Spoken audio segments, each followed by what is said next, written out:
The Pat McAfee Show. There'll be no rules for our guests, for us, for the things we could talk about. Yes, speaking his mind. I've never had a problem expressing my opinions or my thoughts or anything like that. While being relatable. I haven't had that manufactured fake-ass celebrity that a lot of people have whenever they go on those big networks. I've had a chance to really build my crew, build my following, build my audience. And ridiculous. What am I supposed to do? So I'm supposed to look at something that I can definitely afford and say, nah. Is that what I'm supposed to do? The Pat McAfee Show starts in 3, 2, 1. Hello, beautiful people. It is Positive Thursday, April 14th, 2022, and this sports show begins right now. That's right. It's a super positive Thursday, okay? Things started heading a little south to negative land yesterday because we're in the middle of the offseason and there isn't a lot to talk about. So today, we came into the show with a super positive mindset. Yeah! Positive mindset. Today, we love everybody. Everybody. ELE. Shout out Jackie Moon. Okay, Tom Brady trying to beat Jackie Moon. And then that whole thing got, didn't have, but anyways, actual Jackie Moon. ELE.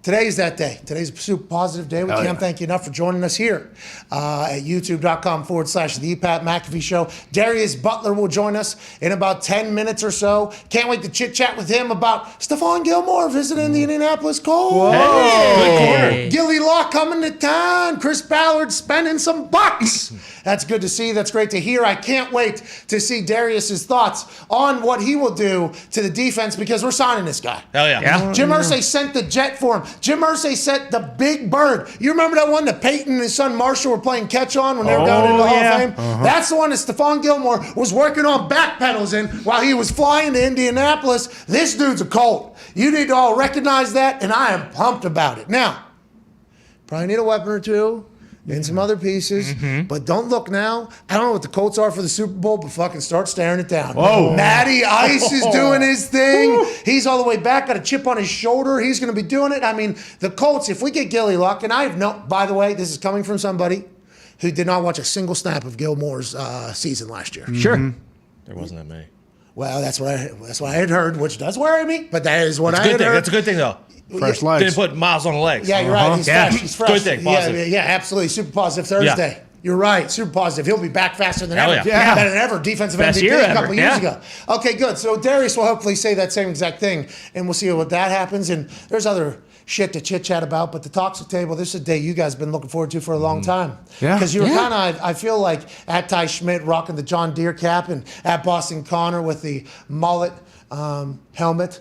You look amazing today. Thank you, Pat. Super amazing. This is probably the best your hair has ever looked. It's incredible. Did you guys start looking in the mirror and saying, you know what, too toxic lately? Did you guys ever think that? And are you happy for this positive Thursday to reset the whole thing? I don't know if I necessarily thought that. You know, hey, maybe, you wake up on the wrong side of the bed a little bit one day. But you're right. I am so jacked that it is super Yesterday, positive. I just want to recap some things, what you did yesterday. What? Okay. Yesterday, PJ Fleck, Well, friend of the program. Yeah, that was tough. Friend of the program. He got eviscerated yesterday by you. conference rival. No, yeah, I understand it was a little, college football, Iowa, Minnesota. Who hates Iowa? We hate Iowa. Leaders Is what- division. Is what Minnesota, I think they're in the Legends. Legends, right? No, they're in the Legends division. Sorry, that's my. The leaders are the Legends. Both really good names, though. Oh, great names for a conference. yeah. That lasted for any. So Anyways, sick. you buried him yesterday, and then at the end of the show, you couldn't help yourself. You for sure. No. Gumpy, definitely. And that toxic AJ Hawk. You guys fucking murdered Gary V yesterday. You guys What is your problem yesterday. Absolute scumbag. Oh, you're shit over there. Richie, nigga. you. Yeah, okay. PJ Fleck's fine. You don't go at Gary. Hell, You do not go at Gary. Yes, I would like to let everybody know you don't go Foxy. either of those guys. Okay, those No, guys no. bring so much positive to the world, and this is Positive Thursday. I thought there was a chance maybe you guys should say, yeah, we did make a mistake on Wednesday. We did, say some things that led to us having this holiday of Positive Thursday to hopefully change the, we're 2 weeks away from the draft spectacular. Here we go. I Let's know. start celebrating a little bit. I know. Listen, I I was the first one to say, hey, if I could get my hands on a ticket to that snake oil conference that those guys are running, I'd be ecstatic. But you can't find them anywhere because everyone loves them. All right. Just row the boat, dude. Dude, you got all of these. Let's not forget that Tone also called Guy Ferry a big scumbag as well. By the way, that is his actual last name, Ferry. That is. It's a really cool original name. I wouldn't change it. Now, anyways, so like everything that happened yesterday does not need to happen again today. Right. No. It's in the past. This is Positive Thursday. Yeah. We like everybody. Everybody. Sammy Watkins is visiting the Packers today. What's Here there we not go. to be excited about? He You can kidding play. me? He can play. Used to play. be really good football. No, still Still baller. Just whenever it seems like there's just sometimes he goes, sometimes he doesn't. Aaron Rodgers, your quarterback, you're always going to go. I know that's what Sammy Watkins is thinking. Why not make another run at this entire thing? You want a Super Bowl? Yeah. Guy won a Super Bowl. He's a deep thinker, too. Him and Aaron will have great I conversations. think so. I be an think so. alien. So you got that going for you. You're swinging an incredibly hot stick in Grand Slam champion right now. I'm feeling very good today. It is a positive Thursday. We talked about FanDuel Face-Off like a week ago, maybe, because we had just learned about it last week.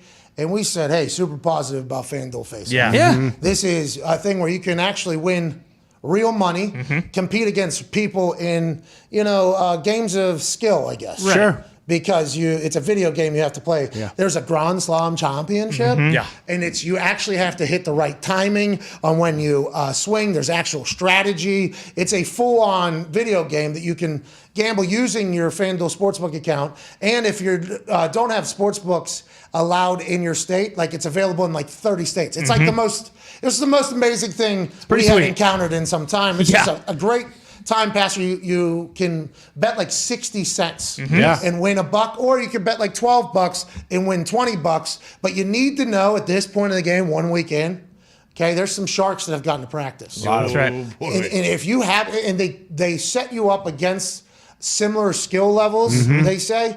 But I just want to let you know that I've been getting got in that Grand Slam championship, and it's not directly because of tie, but if you happen to run into tie in this game, it's a fucking loss. You're scoring over 400 points. The average, like people get to 200, they're pumped up. Tie's doubling, tripling people's scores when playing against them. You have to feel great about yourself in the Grand Slam championship. Oh yeah, feeling unbelievable. And like you mentioned, the first couple weeks when we were talking about it was you get a lot of head-to-head battles with same people who are.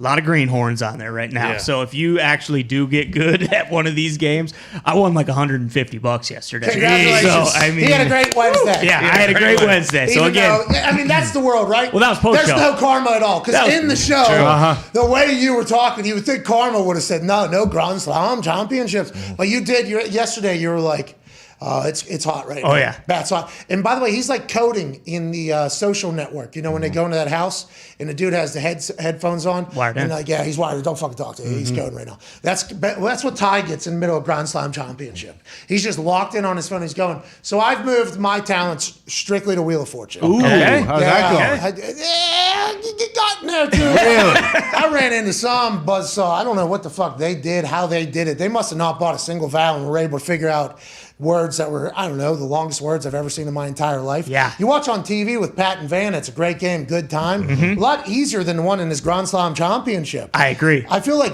practice here is a lot harder than it's going to be whenever you get on the actual Wheel of Fortune. For sure. Because I got eyes on Wheel of Fortune last night.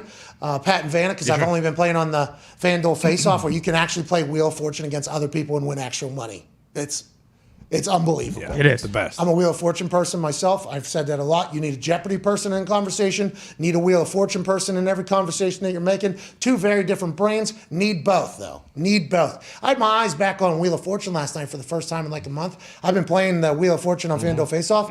I just thought I lost it, on the fan, because I'm like, what is that? That makes no sense. Watched the show last night, fucking cake straight. There you go. Ooh. So FanDuel Face-Off, I think, is making it much more difficult to do a lot of these games than it is normal, and that's why it's good competition. Great That's competition. why it's good competition. Develop the game. But there's some dictionaries out there fucking ready to run right through you. Oh, yeah. Give you a In full that Wheel of sentence. Fortune game. You were playing Wheel of Fortune there for a bit. What are you playing? You're the block guy. I'm a blocks trial guy, yes, but Wheel of Fortune, like you just said, there are words, damn near sentences that they put up on that board, and I just couldn't do it anymore. Yeah, because normally on TV, they're like things you've heard of. Yes, exactly. Like phrases you've heard of and stuff.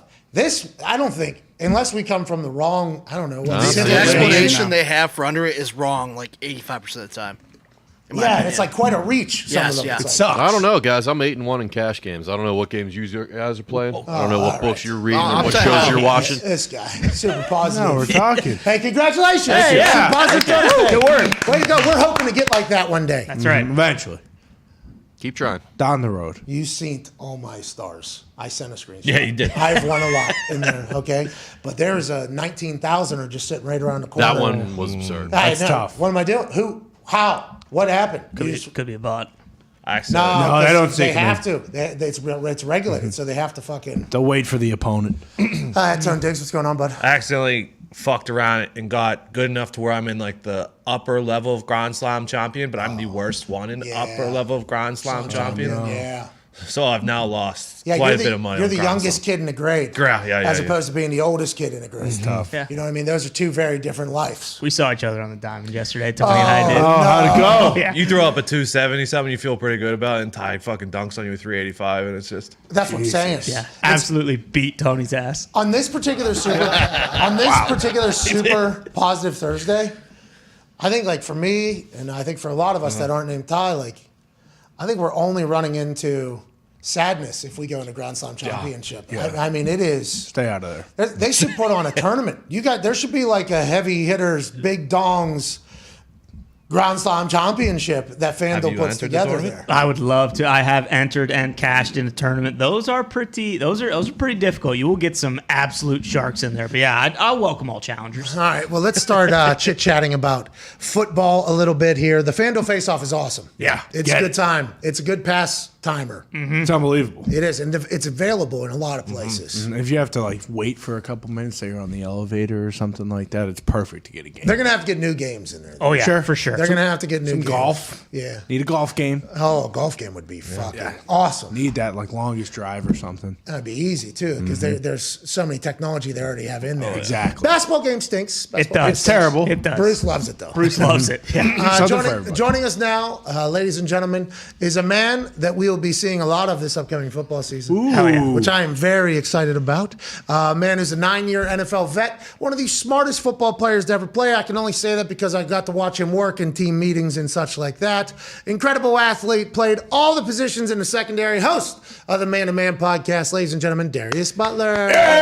Guys, my guys, what's good? Hey, what's the hoodie say? Assets over liabilities? You know it.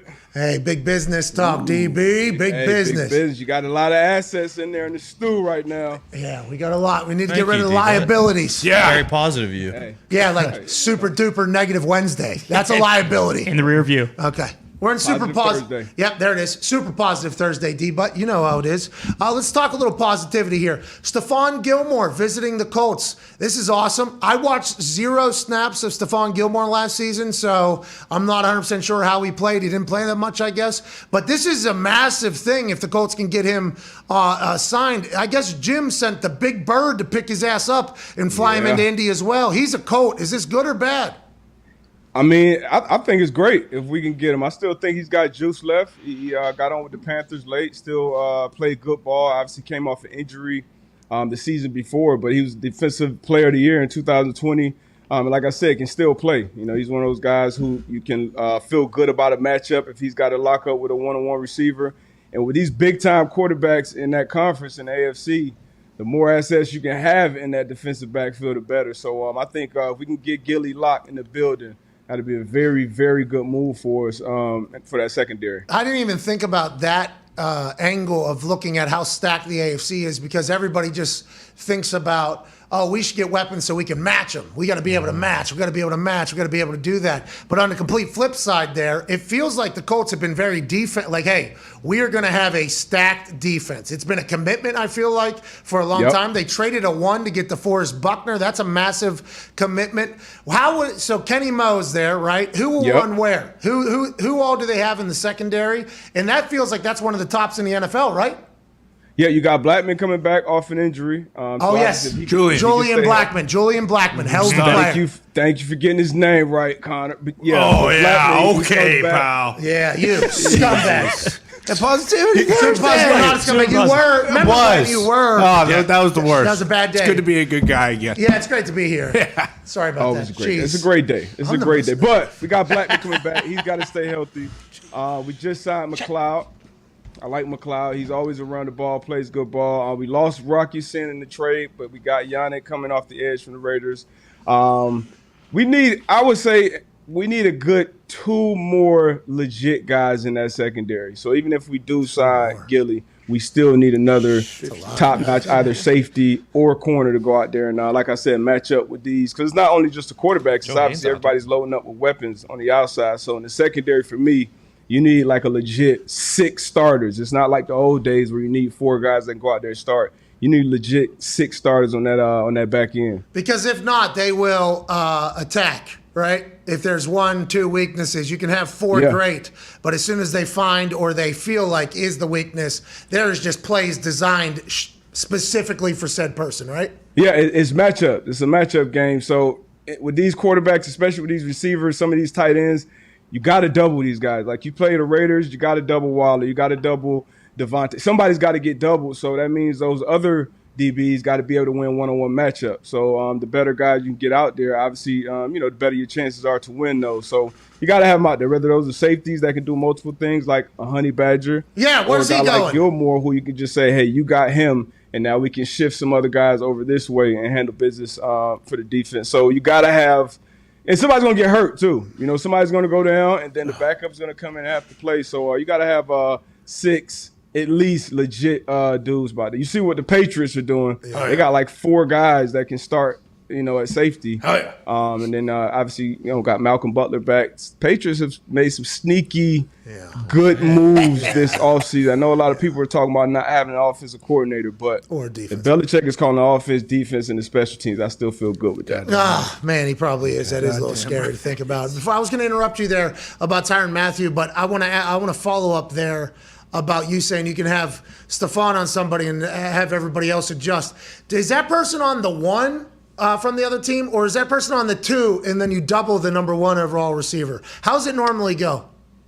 It depends on your philosophy. So obviously everybody knows Belichick. He's the guy who's going to put his number 2 corner or the best press guy on the 1 guy, kind of how they used to do TY, and then put the deep safety over the top. Some other guys will still put their best corner on the best receiver and still give that guy help. But, I'm not of that philosophy. I'd rather put my 1 on their receiver, their second best option at receiver, and let them handle business. So it really depends on your philosophy as a defensive play caller. But Gilmore, he's not only gifted athletically, but he's smart as hell too. He's big, he's long, so he can match up with all type of different receivers that we're going to come across, in the AFC. I was mind blown, and it's probably because I'm an idiot or whatever, but as soon as somebody told me, oh, yeah, we're going to put the best corner is actually going to go on their second best receiver, and then they'll double the 1, I was like, oh, that's brilliant. That is so smart. Because you just assume one-on-one. Hey, just take your best guy against their best guy. And it's well, that was probably a mindset there for a bit until somebody's like, oh, we need to fucking double that guy. And then we can just... you gotta have a bad motherfucker to do that too. It's not too many of those guys. Like Revis, for instance. Rex will put Revis on whoever was the other number 1 and just say, all right, let's just forget about that side of the field and let's do all type of different shit on the other side. But it's not too many guys walking around like that. And it's hard to win. Why was Revis so good, D-Butt? NFL on defense right now. Why was Revis so good, do you think? What was it? Man, and we both saw him in college, obviously in the big. Yeah, I saw him run by me in a fucking punt return and won an ESPY. Fucking. Yeah, I remember that. That was like backyard brawl, y'all call it? Yeah, it was an award. It was on the show. They Positivity. Super positive. All right, back to the positive. Okay, so Revis. He was so his fast. His balance, super patient at the line of scrimmage. So I never used to watch, and I'm sure every corner that played during his era would watch some Revis film. But super patient, would stay square, and would basically dictate that receiver's release. A lot of routes are won and lost within those first 5 yards, and that's where Revis was dominant. He would either widen you to the sideline where you had no room on that sideline to do outbreaking routes, or if you were to go inside, he would just press you so far inside He just throw off timing. He had ball skills. He had, good speed. Like, he had literally everything you would want in a corner. He would come up and tackle. So that's what made he checked every box. Ball skills, balance, strength, speed, explosiveness, and he was a big body as well. Hey, Western Pennsylvania guy, shout out. Hey, good businessman, by the way. Shout out. Great businessman. Good businessman, shout out. So I bet is DB one of those positions where picking the GOAT is impossible? You more so have to do like a Mount Rushmore or act like there's just a group of dudes? Yeah, I mean, for me, it's not. I think if you look at the corner position, you would say it's Dahn for me. That would be my pick. Okay. Other guys would argue. Some other guys, you got Champ in the conversation. Some people would say Revis in that conversation. Seawood, Rod Woodson, Mel Blunt, if you want to go throwback. I mean, there's so many names. At the safety position for me is Ed Reed. But people go Ronnie Lott. Once again, Rod Woodson. It's so many names. Palamalu. Brian Dawkins. Mm-hmm. Who's that? Palamalu. Who's that? Wow. Darius. Wait, is that Troy? I didn't hear the name. If you talking about Troy, obviously Palamalu, yeah, he's in the conversation. But it's a lot of great ones that played that DB position. Wow. Yeah, well, he's got an expensive signature. Who? Troy. Yeah, he's got a fucking incredible sense of where everything's going to happen at too. Which good for him, right? Great for him. Yeah, great for him. Positivity. Troy was unreal. Yeah, it was tough to make a Pro Bowl. Me and AB talked about it on the pod. If you were in the AFC as a safety with Troy and Ed Reed playing, I mean, you can pretty much give it up. We saw your Ed Reed tweet, D, but don't. What was it? He's a bat. You said he's a bat. I mean, Ed Reed Ed Reed. They asked who was the best DB in the league since 2000. That's Ed Reed. That's not even an argument. And did you get attacked? Nah, not really. Most people agree, but some, people had their favorites. You saw Troy, you saw Champ. Champ Bailey has the most Pro Bowls, I think, by any DB. Seawood was in there. Revis it was a PFF tweet that I retweeted. They had Revis on there. I mean, it's Careful. Hey, PFF, they look at all of it. They got the stats, the analytics. You still blogging? Are you still blogging for them? No, not yet. We'll get back to that conversation. We've got plenty of time between now and September. We're talking. Oh, okay. Hey, okay. Good luck. But I mean, that's a weak point in PFF. Whoa. It's hard to grade coverages when you don't know what the hell is being talked about in those meetings. If you got not getting thrown at, what's the grade looks like, and there's so many different ways to play similar coverages. So even me, I played corner, I played nickel, I played safety. But if I'm not in those meeting rooms that tell you, okay, we're going to play quarters this way this week against, this team. But if Travis Kelce's here at 3 as opposed to the backside X, we're going to play it this way. So it's just so many different conversations that happen in the meeting rooms on the sideline that it's hard to tell outside of like man coverage one-on-one, who's wrong, who's right in the coverage. So I would say if it was a weak point, there's strong points, the quarterback grades. Punters. Weak point would be coverages for sure. Yeah, quarterbacks, punters, and kickers. They know those. Super, because it's pretty obvious. Yeah. Yep. You know what I mean, D-Butt? Super obvious for that one. I don't know about that. Yeah, super obvious in the punter line. Super obvious. Hey, did it go? Yeah. All right. How did it end up? Kickers? Did it go through? All right. It did? Okay. All right. That's good. But it did. That does seem like that is a common thread through all different position groups of football, saying like offensive linemen, I think, have a lot of issues with Pro Football Focus in their grading. I think probably defensive linemen also have it. Every position basically has issues with PFF because although in theory it is awesome, and I think it is a benefit to the football world, 1,000%. I do think it does have an incredible place, but there's some guys that get really pissed off. Like, oh, you're telling me that was a negative play? Did you fucking hear that I was supposed to do that? Literally on the sideline right before I got there's like that is probably a thought process at a lot of positions. Hey, but on the flip side, sometimes you come out, I come out of some shitty games. Hey, I got an 88 PFF. All right. Good job. So it's a give and take there. But like you said, it is a great, tool. It's just not the one thing that you should just go to and point at and say, hey, this guy's better than that guy. But I can watch film on a guy. I can watch 4 games from that season and then look at all the data from the other, 13, 14 games and then get a better picture. But you got to put the whole, puzzle, the whole mosaic together. That's stats as a whole. That's stats as a whole, D. But I mean, Stat that. Stat that. Stat that. Hashtag stat Stat that. that. How's that going? Are we still? Oh, yeah. Stat that. Super Positive Thursday. Yeah, Stat that. Positive Thursday. Stat that. Last question for you from me before the boys have theirs.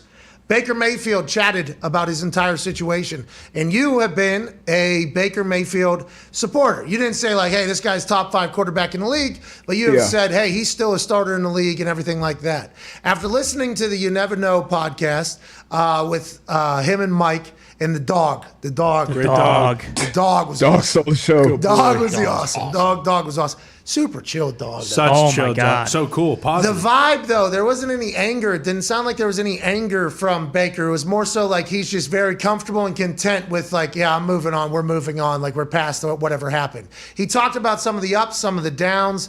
I think some people on the internet got all pissed off because he didn't accept accountability for the downs, but I think he did in other parts of the conversation. So, what were your thoughts on him chatting for the first time, and how do you think it pans out? I mean, I like that. I didn't have a problem with it. He was open. It seemed, too. Seemed like he was open. He was honest, and that's what people always say they want from people and athletes. And I think that's what he was. Baker's kind of been a guy who kind of wears his emotions on his sleeve. And you don't see that much from quarterbacks, especially. And he talked about how he felt disrespected. The team told you one thing and they did another. Welcome to the club, Baker. That happens to damn near everybody in the NFL. And he's in a position where he's still guaranteed $18.5 million this year. And I think he'll get on somewhere. If I had to place a bet, I would say he starts week 1 in the NFL. Couldn't tell you where, but I would say he starts week 1 in the NFL next year. But I didn't have a problem with anything he said. He felt disrespected. 4 years, 4 different coaches. That could be looked at as maybe an excuse. I think his biggest mistake was playing through that injury last year. When he played through that injury, that just devalues you, and that's going to put the Browns in a position where they're going to seek better talent at the position. If Deshaun Watson became available, if he's healthy, he's playing, he's a top, 5-6 quarterback in most people's opinion. So I think the Browns made the best move for them, and now Baker's got to do what's best for him. It's a lose-lose for Baker being hurt. If he doesn't play, does he care about his team? Yeah, other people have played through this. If he does play and he's inaccurate, well, this is what he is. I mean, that was a tough situation there. Don't play. Don't play. You guaranteed your. Now, this is not the situation. Everybody can't do this. A lot of guys who they just got to thug it out. They got to play through whatever because they are very disposable. They could be up out of there. They're not guaranteed $18.5 million the next year. Baker wasn't in that situation. If you really can't go, if you're in a situation where you're going to put that bad film out there, like I would, if I was his agent, I would, hey, you just got to sit. So I know you really, really want to play, and it's hard to stop a player from playing when they want to, but you can't put them, you can't go out there and put yourself in that situation because those coaches, they get in the room after the season, and when they're evaluating everything, hey, let's look at these PFF numbers. He stunk. Look at it. We got to move on and upgrade. So he shouldn't have played, but I think he'll have an opportunity to redeem himself next year going forward. They could have stopped him a couple games into it, too. I mean, it was a long part of the season where it was like, hey, it's obviously affecting your play. But, Baker Mayfield, I think, wears his emotions on his sleeve. Like, that's a big part of him. Like, hey, I'll play through anything. I'll do anything. I think that's what he wants to be known as well. But business-wise, it seems like it is certainly backfiring in all of it right now. But where he said in You Never Know podcast, I think he said if I was to ask this like a week ago, it would be Indianapolis, but I guess Matt Ryan got signed. And then he said now Seattle, but he knows nothing. He said, I know nothing, but he would like Seattle. He mentioned Seattle as potentially being a landing spot. I don't remember the exact reference. I don't want to put any words in his mouth. Yeah, that's one of the, them and Carolina, but Carolina's, the reports have already come out. It was mutual, disinterest there. It's not too many other landing spots that we can see right now. But, I hope he gets back out there and get. Yeah, you're saying he's starting day one? Wow. At least suck and being healthy. This is Positive Thursday. I want to see Baker get out there and redeem himself. All right, let's go. There it is. Hey, so do we, by the way. So do we. But it feels like there's not a lot of options. Hopefully he gets a chance to kind of do his. Tannehill had a similar. Yeah, true. Tannehill had a similar, was it the situation? Was it him? Then he gets opportunity, then he goes, and you have Derrick Henry as a running back. Yeah, helps. I mean, there's not that they. Jarvis Landry, too. Last year he played through some bad injuries. So I think whoever signs Juice, whoever gets Landry in the building is going to get a steal. because him healthy, he's one of the best receivers by far in that slot for sure. Did you text Chris Ballard that or no? I put it out there. Ballard don't listen to shit I say, man. He's got a plan. He trusts the bond, and as he should. Everybody has their different philosophies about going about how they do their business, and obviously Chris has been successful. But we're getting impatient. Yeah, we're getting impatient. Chris knows that, but he's got a plan. Yeah, he doesn't give a fuck what I say either, man. Yeah. He actually documents it, and then he comes on. I'm taking it on the shins, okay, and I deserve it, whatever. But we did a little patience, please. Jeez, us getting Matt Ryan was huge. Massive. Oh yeah, that was very big. Massive. At least wide receivers now, like Jarvis Landry, if we were to chat with him, would be like, yeah, all right. Matt Ryan can give me the ball. I think that is something that can happen. He's known to be pretty accurate. Let's go ahead and make a play. Need to stack up on the offensive side. Debo, let's go. We got the money now. That would be a dream come true for Matt, because that's what we need to make this Matt Ryan move, look good or make sense, because he's not a dynamic quarterback that's going to beat you with his legs or extend plays or do things that aren't on the play sheet. He's a guy that knows football. He knows offense. He knows defenses. And he needs receivers that can win matchups, and then playmakers that you just got to get. Debo is a guy you just get the ball in his hands and let him do what he do. So I would love having that guy. His attitude, how he attacks the game, how he plays ball. I would love getting Debo in the building. But he's done in Miami. San Fran would be absolutely out of their minds and let him out of that building. Yeah, they got to figure out the Jimmy G situation still. San Fran's got a lot going on, and Schrager told us, they take their time with stuff too. Like, it just happens on their time. Like, Kittle got paid when the Niners wanted Kittle to get paid. Juice got paid when they wanted him to get paid. So Debo wants to get paid. Awesome. The Niners will pay him when they want to pay him, or they'll move on. It's interesting that is just how they're known. Like, Lynch and Shanahan were just kind of – it was kind of due. Wait. Yeah. Just kind of. Hey, but Pittsburgh was like that too until AB got paid, and now obviously that didn't work out long term for him. But you always, Deshaun Watson just got $230 fully guaranteed. Oh, Debo said 25 or up. I don't want it. Hey, all the wide receivers are starting to ask for that type of money, D. But you think that's worthy? You think there's enough wide receivers out there that they are actual game changers, right? Because doesn't a wide receiver need a quarterback to do well? That's what GMs are saying. Whenever most dependent position on the field. So it's hard to spend that type of money on a wide out and then build a winning roster around it. Debo, so for the Colts, I think it would make sense because we got a short-term window, obviously, with Matt Ryan that we want to win. And then we're going to be, I would think, at least making a play in the draft in these next couple of years to get a rookie quarterback on a rookie deal. So we'll be able to afford it. But other teams that got quarterbacks making, 40-plus a year, which is the going rate for them now, it wouldn't be a good move for them. But different teams, obviously, situations are situational. Bingo!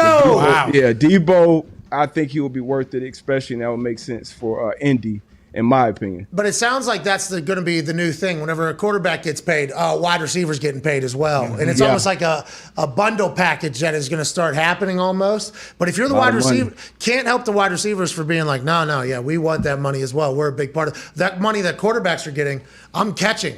So, they need, right? Mm-hmm. Don't you? Thanks, too. So, you're going to pay me. And they have the leverage right now, too, I think, because this is like a precedent getting set. Yeah, once that market is set, it's tough to go back. And I think D-Hop kind of said it a couple of years ago. Obviously, Devontae. Tyreek. He got Ty Hill. He just got 72 guaranteed. Diggs just got 70 guaranteed. Christian Kirk went and got paid. So, corners. Corners, we need to catch up. That's the issue right now. We're kind of lagging behind in that market, and I love that J.C. Jackson got paid, but I felt like J.C. Jackson should have reset that market. X Howard came back and got 25 a year, I think, but J.C. Jackson was deserving of a 25 a year type deal because if you put him up against any other corner in the league, it's hard to say another guy is better than J.C. Jackson. But he's out there in L.A. and he's happy with his deal, I'm assuming. So hey, good for the Chargers. Good for the Chargers signing J.C. because we could have. Go ahead, Ty. Debo, when you look at some of these young D-backs in the draft, and like Jeff Okudah, he's not done yet. He's still early, but he hasn't. And some of these other guys, they haven't really performed up to where they get drafted at. How do you know when a guy is actually like a guy in the NFL and the D-back like that. Like, because Derek Stingley and Sauce, they're both saying that they might be, two of the best players in the draft, and they're more ready than everyone. But how do you actually know when a guy's, okay, he's going to be able to handle this or he won't? Man, it's tough. It's rare to just know, because just like most positions, quarterbacks, it's about who's around you. What other players are around you, what other veteran players, what coaches, what type of scheme are you drafted in the right scheme for you. Now, with some corners who are just like last year, you had J.C. Horn and Patrick Surtain. I felt like both of those guys were, no-brainers. Patrick Surtain was super polished. His dad was a pro. He was raised in the system. J.C. Horn's dad was a pro, raised around football, been around it, been coached up the right way all their life. So that has a lot to do with it as well. But coming in as a young DB, especially a corner, is really about your supporting cast, your pass rush. So Okudah went top 3, I believe. Went to Detroit, didn't have a lot of great surroundings with them. So it's still room for him to grow, but it really depends on who's around you, who's coaching you up, who's helping you out in those meeting rooms, who's helping you prepare. Because playing in college, a lot of these guys come in the league and don't even know how to backpedal. Can't ID, don't know difference of coverages, don't really know formations. And then you're playing against quarterbacks every week. What happens? Who make you $40 million a year. It's a different ballgame. What, they don't know how to fucking backpedal? What do you mean? So in college, it's just like no coaching? It's just like, hey, listen, do it. Go get the ball. Run. Hey, that guy, you got him. Press, lock up, however you need to do it. Coaches, you're winning. You're winning your matchups. That guy's better. And you're probably seeing a quarterback that's like legit maybe 3-4 times a year.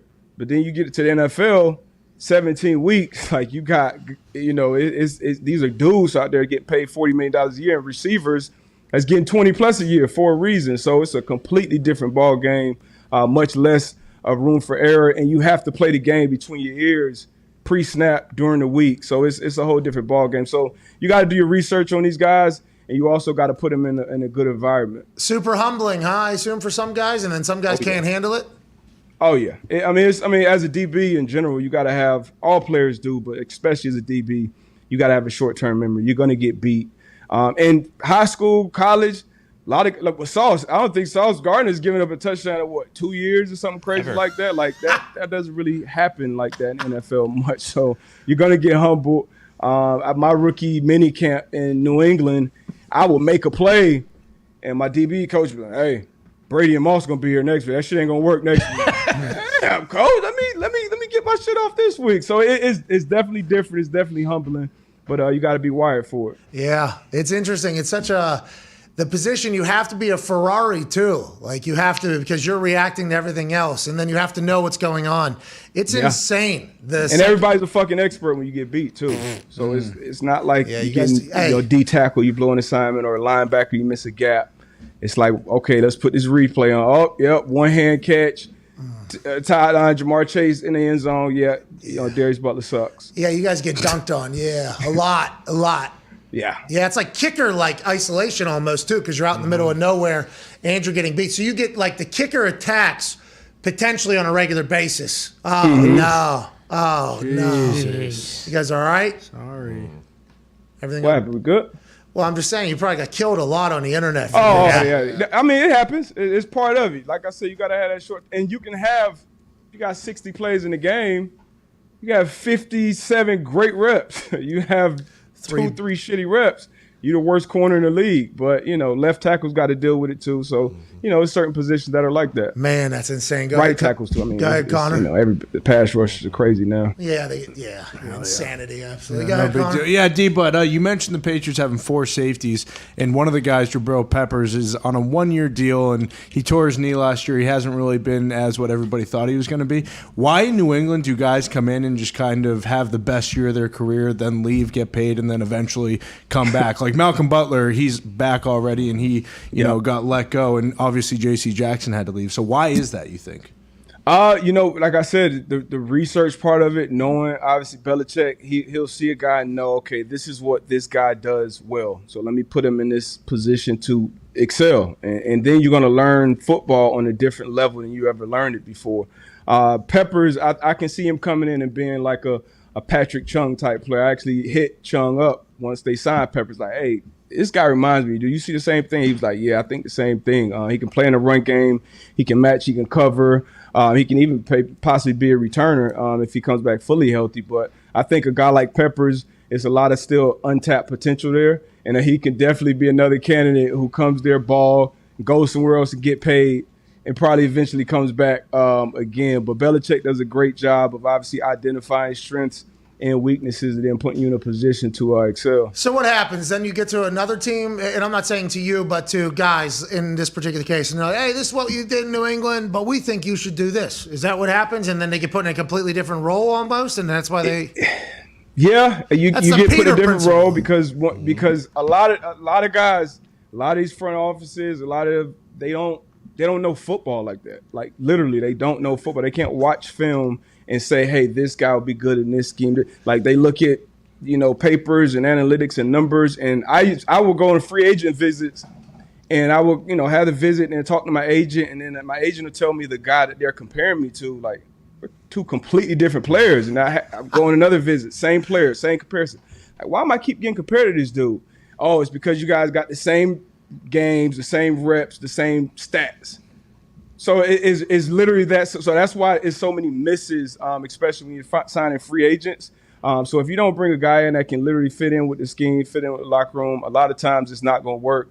But sometimes it works backward. Like I was in New England, and my second year I struggled, and I sucked in that environment and how he coached and how he wanted me to play certain things. And I went on other places and played better. So it works different for different people.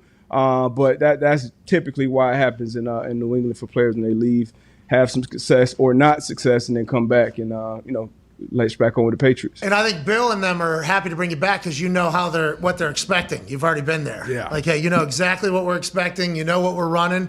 You know how we run things. Like, let's go ahead and do that. It's like a comfort there, I'd assume. And then they get you at a discounted rate once you go to Detroit and stink. Yeah, you remember what it was like in Detroit? You remember? How about a little hometown discount? Come on. Huh? You don't remember what it was like. Other places, terrible. No fun, no wins, and you stunk. We were lucky we signed you. All right, now good luck. I'll see you at the meetings. Yeah. Because Bill's the negotiator, right? Uh-huh. Yeah. That's hilarious and wild. Offense coordinator, defense coordinator, maybe special teams coordinator, head coach, general manager, lead counsel. Bill Belichick. Lead scout. I love this dude. I love him, man. He's never stopping. Josh McDaniels. Happy birthday to him, I think, right? Saturday. Happy birthday. Coming up or last Saturday? Coming up, the 16th. No, it's positive 30. I can't wish him a happy birthday. Dude. Enjoy it. Dude. I got lifetime beef with Josh. Oh, no, Bill. Bill. Oh, happy birthday, Bill. Happy birthday, Happy birthday. We'll dive into the Josh thing later. That sounds like a great story. We don't have to do it right now. It's awesome. I will remember that, though, whenever something happens with the Raiders. Can't wait for that. Go ahead, Tone. D-Butt. I mean, that threw me through. I thought this was Lifetime. Thursday. Yeah, he did. It is positive Thursday. sorry. I mean, let's go. We got Little lifetime caveat. beef. Come on. That's a Come on. long time. Smack him on sight. D-Butt. What do you know? Ty brought him up earlier. Sauce Gardner's everybody's number one right now, but when Derek Stingley Jr. was a freshman and he was locking down Jamar Chase and Justin Jefferson, he was talking about number one overall pick when he eventually came out. What do you know about this guy? Is it just because of the injuries that he's fallen slightly, or have you studied him at all? Yeah, honestly, I don't think he's falling. As long as he showed he's healthy, he ran fast at his pro day. He had good field work. And all of my LSU guys that talk about, obviously, a lot of talent come through LSU, especially the DB position.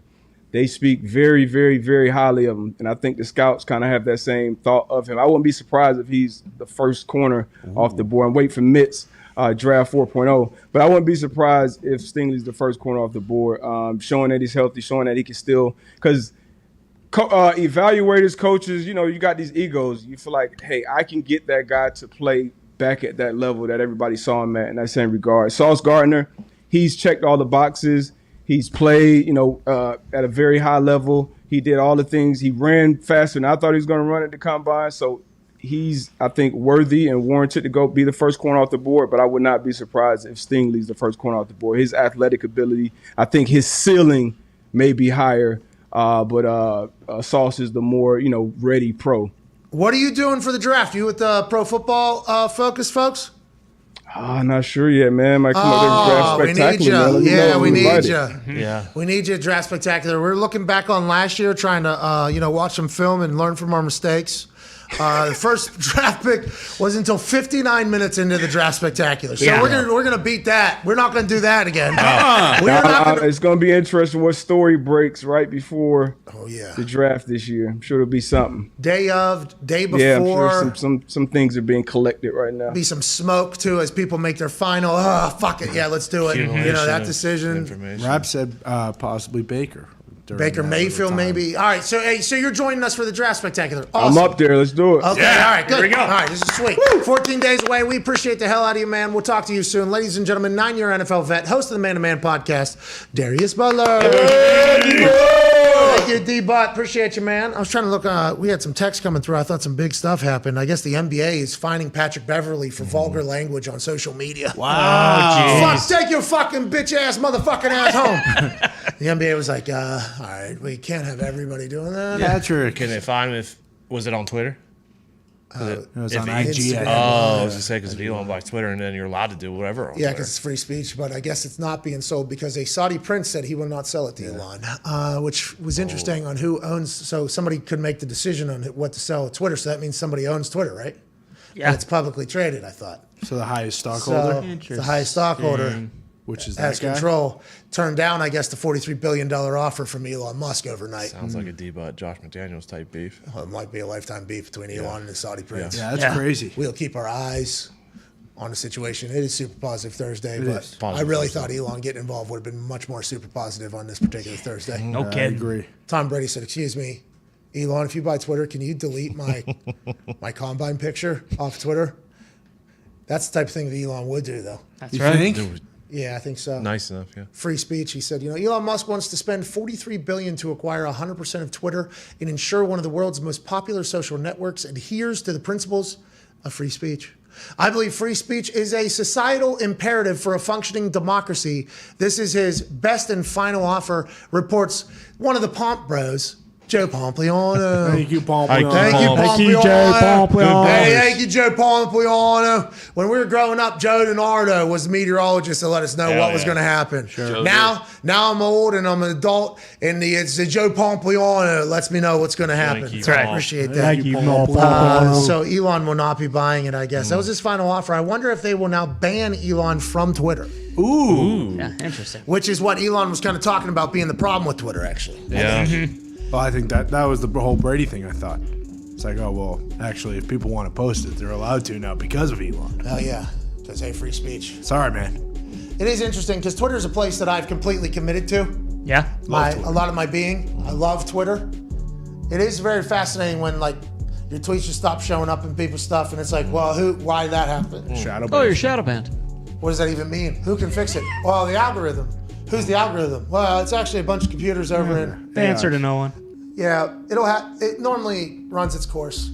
That's kind of what happened with like YouTube the other day. Our video wasn't working, and we're like, hey, excuse me, you're the person we were told to reach out to if our shit doesn't work. Our shit's not working. I don't normally run its course about a day or two. Excuse me? What's that? How does that even work? That's because honestly, I believe they are all being run by artificial intelligence. Supercomputers. So it's all just figuring things out. It's a wild time. Elon, though, is an alien, so maybe he'll be able to Figure it out. Yeah. But that's not going to be the case. Oh, well, we're back in 4 minutes. This is the Pat McAfee Show on this glorious Thursday, super positive Thursday, April 14th. Big thanks to D-Butt. We'll see you in 4.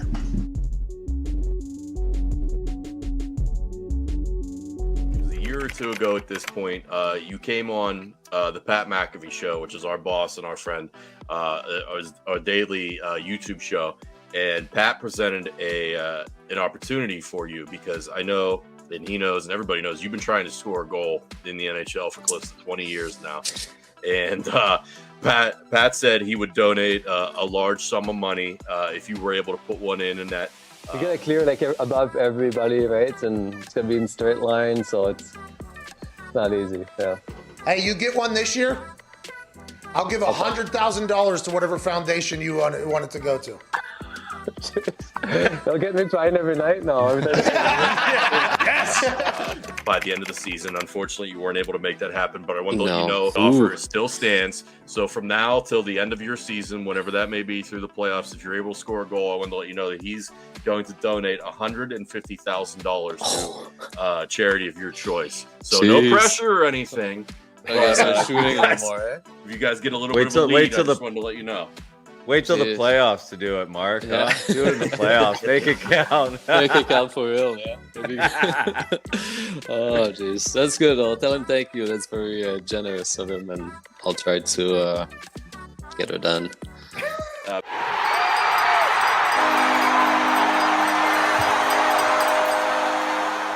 Steven in Nashville enough. What's going on, Steven? Hey, hello? Pat? You guys can hear me?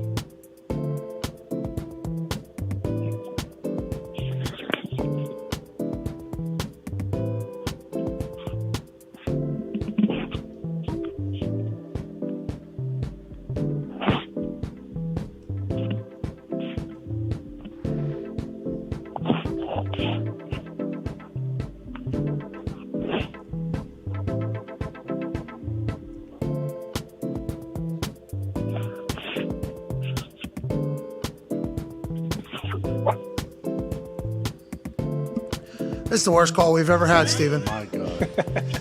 So mean. Steven. Hello? Steven, Yeah. it's the worst call we've ever had. So much dead air there. Yo, Pat, can you hear me? Yeah, keep it going. Hello? Know what you say? I was going to hit him again. What? Yo, Pat? No, Pat? Pat? Hey, Pat, can you hear me? Steven does not deserve this. Steven, what's going on, dude? How's going on, Steven? Sorry, your phone was chopping. Yo, Pat McAfee, can you hear me? Steven! Steven, you there? Pat, can you hear me? Hello? Is there a cup and a string? Steven! Yo, Pat! Pat, can you hear me? Hello? Steve! Pat! Hey, there you are. Hey, Hello? what's going on, Steve? Hey, Steven, sorry about that. I think we're having connection issues. What's going on, man? Hey, sorry, man. I didn't know if that was me or if you were trying to talk to another guy. And then I didn't hear you guys. Steve! Yeah. Hello? Oh, we lost him again, I think. Shit. Pat! Can you? No. Pat, can you hear me? Steve, hey, Steve, there you are, Steve. Pat! Steve, Pat! hey. Pat! Steve. Oh, can you hear me? Steve. Hey, are you guys messing around? Can you guys hear me?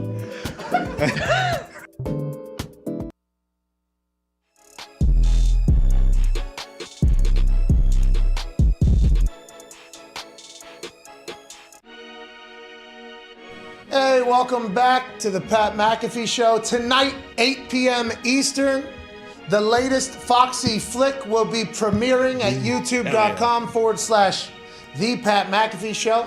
Like a 15-minute doc, basically. It's a good one. It's the best one. I forgot about so much of the stuff that was in there. It was basically from our trip to Dallas on Wednesday all the way through the end of Sunday night. Foxy got everything, and Foxy, you're incredible at what you do. And baby Foxy. That was a great week. 8 p.m. tonight, youtube.com/The Pat McAfee Show. We'll be in the comments, I assume, for this, and Foxy did great work. Welcome back to the show. We got about a minute left on radio. We apologize for the timing there. I was going to try to push it for a double hard out thing, but my bladder was calling. Yeah, had to go pee there. Almost didn't make it back in time, actually. So first hour, not bad. Not too bad. The Darius Butler conversation. Yeah. And it wraps up with PJ Fleck being ranked the 6th best college football coach under the age of 45. Nice. Being reported by Gopher Hole. It is from CBS Sports, though. Number one, Lincoln Riley. You go through the list. There's Billy Napier's in there. Yeah. Matt Campbell. Matt Campbell's Day. in there. Ryan Day is in there. Fickle in there? Fickle. Where is Fickle? He must See be over 46. Neil Braun. Nice. Yeah, he must be. All right. Anyways, congrats, PJ Fleck. That's what I'm Good fucking job, talking PJ. about. Woo! That's what I'm talking Congrats. about. Marcus Freeman also honorable mention there because he hasn't really coached yet, but we'll be excited to hear what Brian Kelly's thoughts are. Yeah. See you next time. Okay, we got it. We have been waiting. We have been waiting for to talk about this Brian Kelly situation until AJ Hawk gets on. Just know that it is very much worthy of listening to. Oh, yeah. There's a super positive Thursday happening everywhere. Super positive. Everywhere. Super. And we're going to try to stay as positive as possible about this Brian Kelly story that is alleged and what we did a little snooping around about. Mm-hmm. It is awesome. It is worthy of a laugh or two, I believe. And also, what the fuck's wrong with that guy? We're back in about 5 minutes. Hour 2, we'll have AJ Hawk, AQ Shipley, couple leaders and legends. We'll have 2 A's come through. And we'll answer some phone calls on a 5-hour energy phone line, 1-833-4-McAfee. Can't thank you all enough for being here. We'll see you in about 5.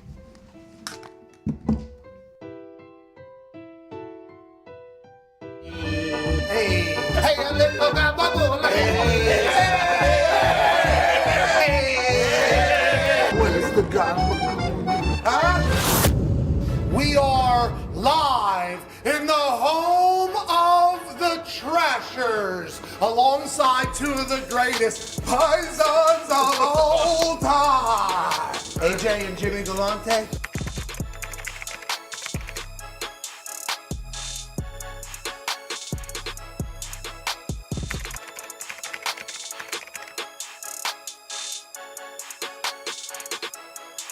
What the fuck is International Ice Wars, and why is this going to be the most electrifying thing of all time? This is a brand new sport. I figured we just cut out the middleman of the hockey and we bring in just the hockey fights.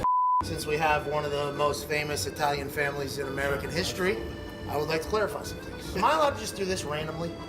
Anytime Yeah, why not? Don't worry about it.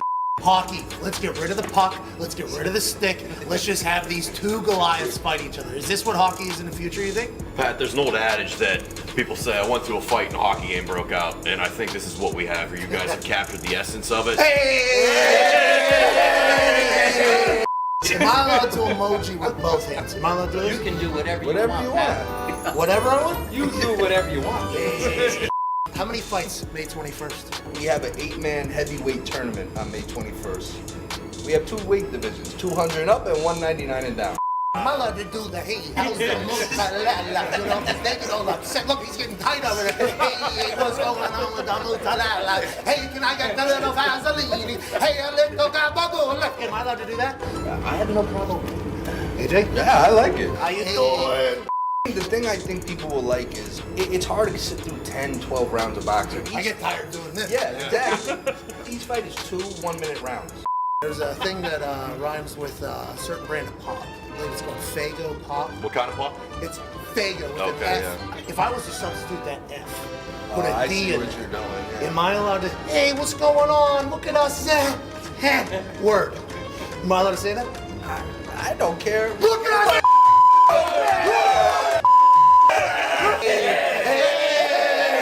We gonna pop the tops off, or we going bare knuckle? They're wearing full hockey gear, Okay. helmet down to skates, but they do wear 4-ounce MMA style gloves. Intros. How are intros? I think it's going to be very WrestleMania-esque. Pyro? Yes, very WrestleMania-esque. Hey, are you going to be in there just throwing money at the winner? I would love to be able to go to Canada, but I'm not allowed in the country. Because of. Hey, you fucking have nothing to say over there. Life just got so much better.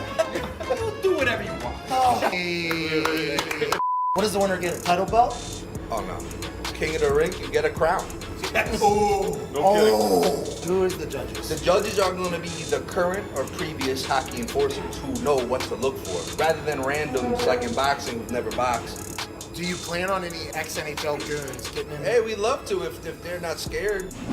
Hey, come get a couple stick taps. There's a lot of NHL guys that are super excited for this. How do we know that the judges aren't going to be paid off? Yeah, because, you know, to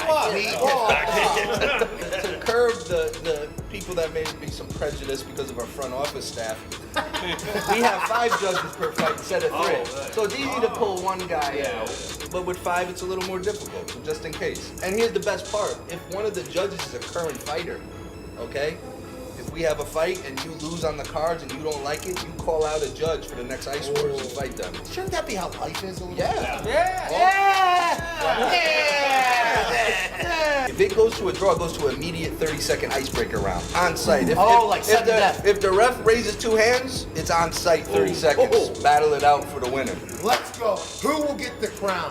We find out May 21st on Fight TV. Tickets go on sale first week of April. I see your hoodie. Yes. You make sure AJ Hawk knows that you are a real Italian because I said so. And if he's got a problem, tell him to call me.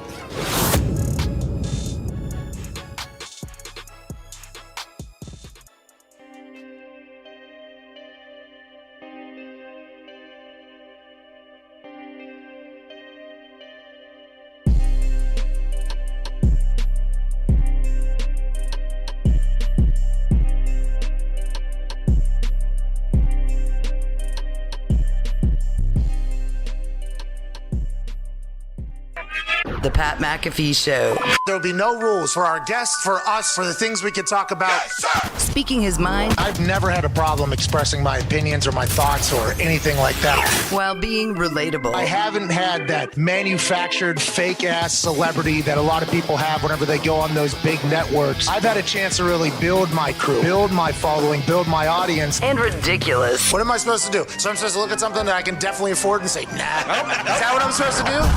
The Pat McAfee Show starts in 3, 2, 1. Welcome back to that show. Hour 2 on this super positive Thursday, April 14th, 2022. Shall begin right now. Yeah. Can't thank you enough for joining us. The Toxic Table is here. Super Positive Thursday. Hey, Good Super holiday. Positive Thursday. Positive. Feels great. It's good holiday. Good holiday. Great holiday. And just like any holiday, we did fall out of the spirit a couple different times in the first hour, and it's difficult not to stay on track all the time. But for me, I think today has been a success because we have celebrated a man that just yesterday you tried to tear down the fucking pieces for a good 10, 20 minutes for out of nowhere, which actually caused us to have this Super Positive Thursday because what you did led to everybody feeling like they could say stuff about a five-time New York Times bestseller. Hell yeah.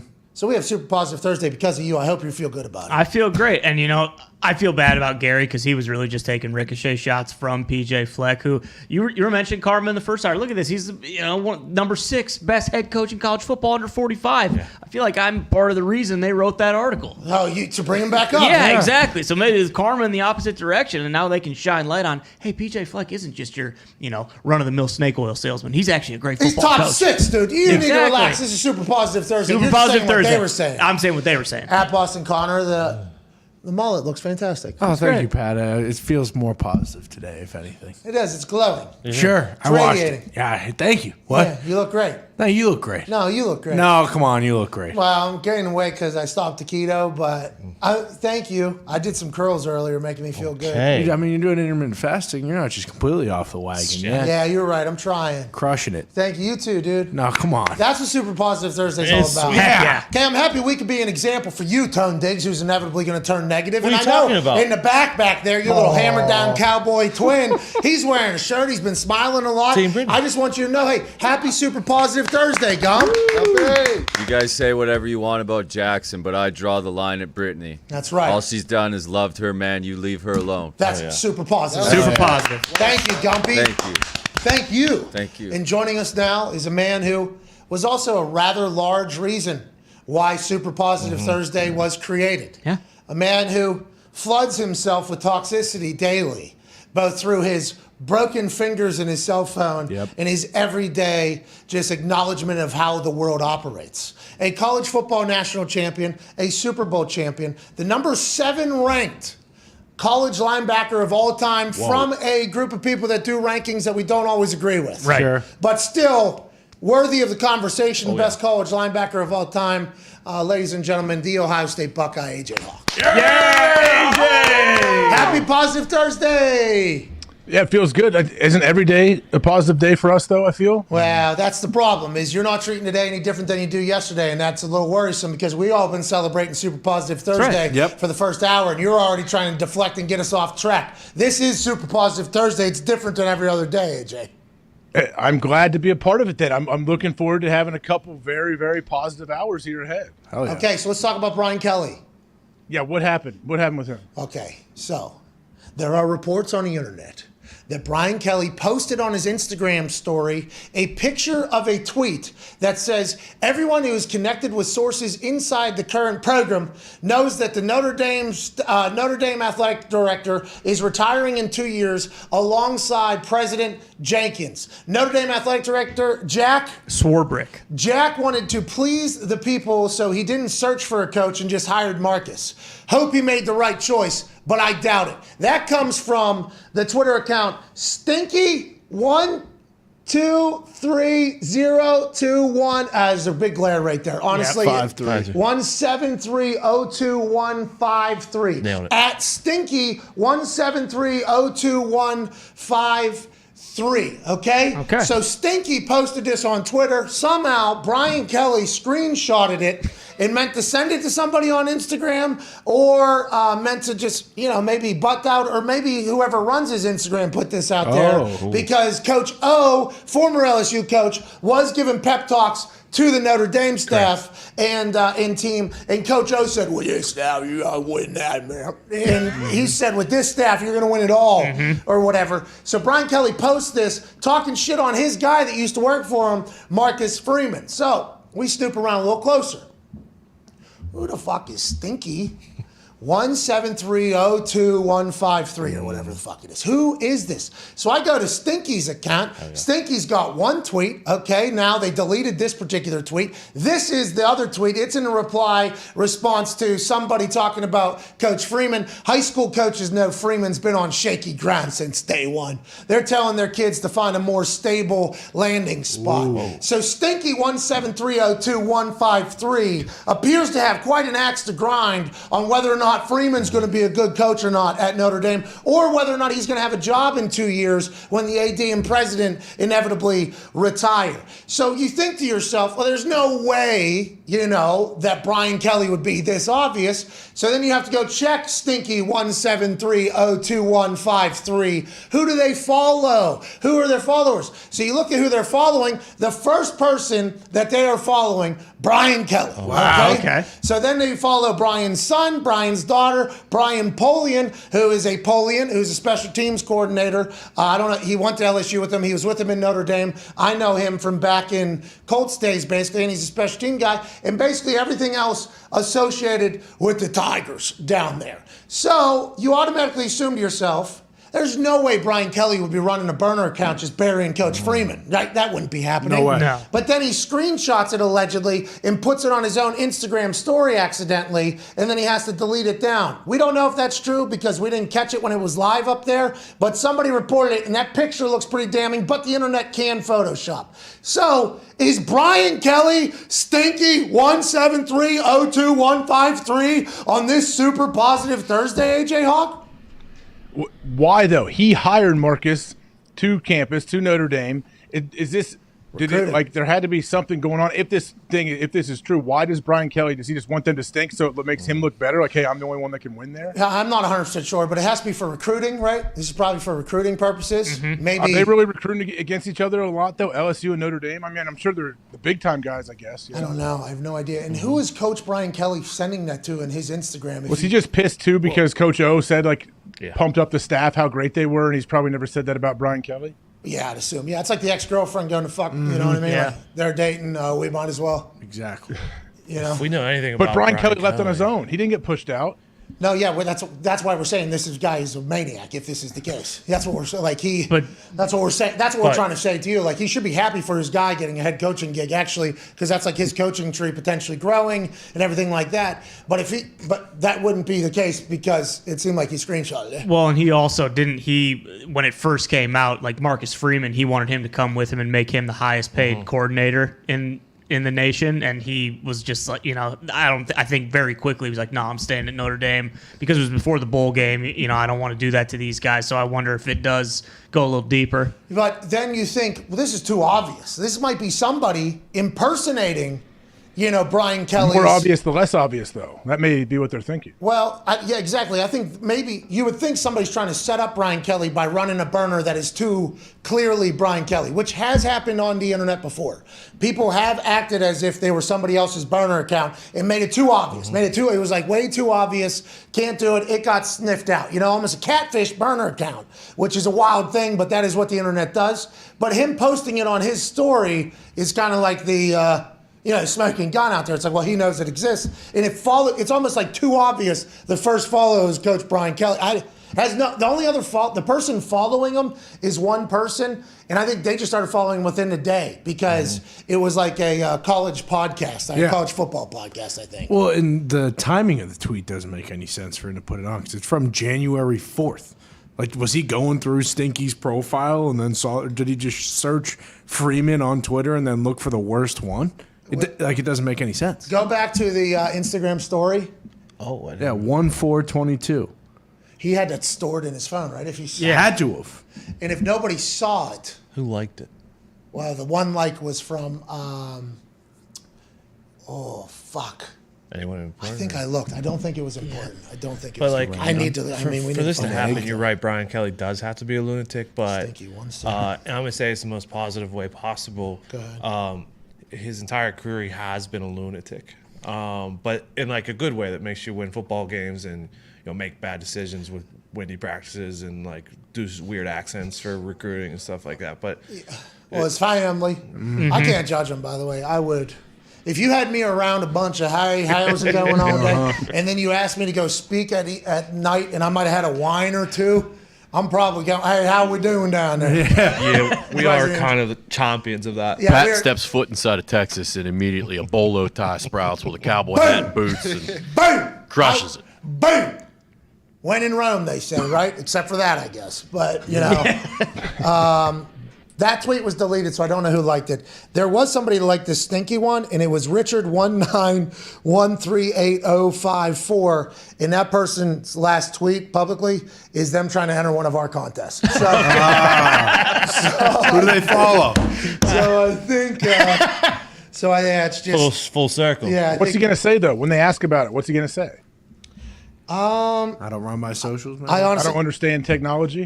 They follow like every single sport mascot. It seems like 77 people, so that's a lot of fucking people. The Notre Dame mascot. But anyways, I did not see the Notre Dame mascot in there, but it was a lot of mascots. I saw Gritty there and Big mascot. But that's wild, dude, isn't it? That's insane because that means Brian does run his Instagram, or whoever does run his Instagram is getting fired promptly. Yeah, unless it's a family member, maybe, and that's why they follow his son and his daughter. Maybe it was one of them. Like, I'm sick of people. Bill Polling runs it. It's a lesson, though. Isn't that a lesson, though, for coaches or somebody? Don't have your family members run your account because you can't blame it on them and fire your family member. Yeah, you can certainly say you got hacked or somebody made a mistake that is not a family member. The thought, though, that he runs that burner, screenshots it, sends it to somebody who runs his Instagram. Hey, a friend sent me this the other day. Hey, Brian Kelly says, hey, a friend sent me this the other day. Just something to remember, you know what I mean? If anything goes on social media, you're doing that whole thing. And then that accidentally gets sent. So somebody other than Brian Kelly has to know his burner if it's somebody else posting on the Instagram, right? So if he comes out and says it was somebody else that did it, it was my intern that did it. So the intern's also running the burner account? Yeah, that's... There's no real good way out of this. I feel like other than, hey, I got hacked. Right? But who's running the burner? So the burner account was being run in January 4th for this hacking situation to do this? That's wild. Yeah, a lot of twists and turns to this one. How do you get out of it? I mean, Brian will find a way. You just got to ignore it. You just ignore it and move on. Brian will find a way. Did they already have their spring game? Yeah, he doesn't even have to answer. Did you see how many fucking deep balls we threw? Yeah. So apparently, like when he first went over to LSU, he changed his profile photo and banner to LSU stuff before the news came out. Did you guys know that stuff already? Okay, so go on. So I'm saying he probably does run himself, right? Because no person that actually runs social media would do that early. Yes, they would. What do you mean? What's happening? I don't know what you're talking about. So you're saying because the to banner release got the profile photo and the banner of yeah, LSU that would be like a social media team move, I think. Oh, I think yeah. they would, personally. I'm not 100% sure. I don't know a lot of people that just run other people's social medias, though. You know, like, I have met a couple, and it's fascinating to dive into their world a little bit on how they operate and everything. But I think their only mission is to just make sure. Yeah, but Brian's he's an old, like it feels like that generation. Yeah, but he's dancing on the thing. He gets it. Oh, he definitely gets it. But I don't know if he's taking his time to actually do it just because he's all on. He's only ball. 60. So he told 60's old. He's lived. Yeah, but 60's not old anymore. No, for sure. But in the social media age, 60 is very old. Yeah, but he's just a DM people probably like fire emojis and shit. Yeah, right? he uses it for recruiting probably. Hold on, who had to sing that Justin Bieber song the other day? We saw yeah. college coach had to sing a Justin Bieber song. Hey, you Why? sing. Is it U Miami or Louisville? So a kid would commit. The guy did it. He sent it back. Pretty good singing, but song and dance fucking puppet for a 17-year-old. But wait, did this potential recruit say, "Hey, if you sing Bieber, I'll commit"? Mm-hmm. Yeah. Yes. And then Kyle Herman did it. I might do it too if I was the coach and I wanted to hold on to my job. Tom Herman did it. Yeah, Tom Herman did it. Your guy, AJ. Wow. Look at that. Who's the quarterback? Who is it? I assume he's pretty good at football. He better be. Is Tom Herman's assistant with the monkey still? He's a linebacker. Nice. Bieber's very good, so I understand the request. Super positive Thursday. Yeah. I agree. Could you imagine? I'm a Bieber fan. Could you imagine doing that for a living? So am I. Could you imagine doing that for a living, though? That's a special person. I have to have like my 11-year-old daughter film it. Hey, can you hold this phone? I got to do this little dance and sing and everything. She's like, oh, great, Dad. Sounds good. Here's Tom Herman singing Justin Bieber song to get Texas linebacker DeMarvion Overshown to commit. Okay, so do we have the video? Yeah, let's run it. Texas has a lot of people that'll probably take us down. Why? Why would you take it down? This is a good story. Not the way the way I'm talking. Like, I would never in a million years do this. I don't know how. Yeah, but you could say, hey, he's all in on this program. The coach wants to win. Oh, he's out. Unless he went back, because he was a coach at Texas. Did he go back with Sark? And then Sark.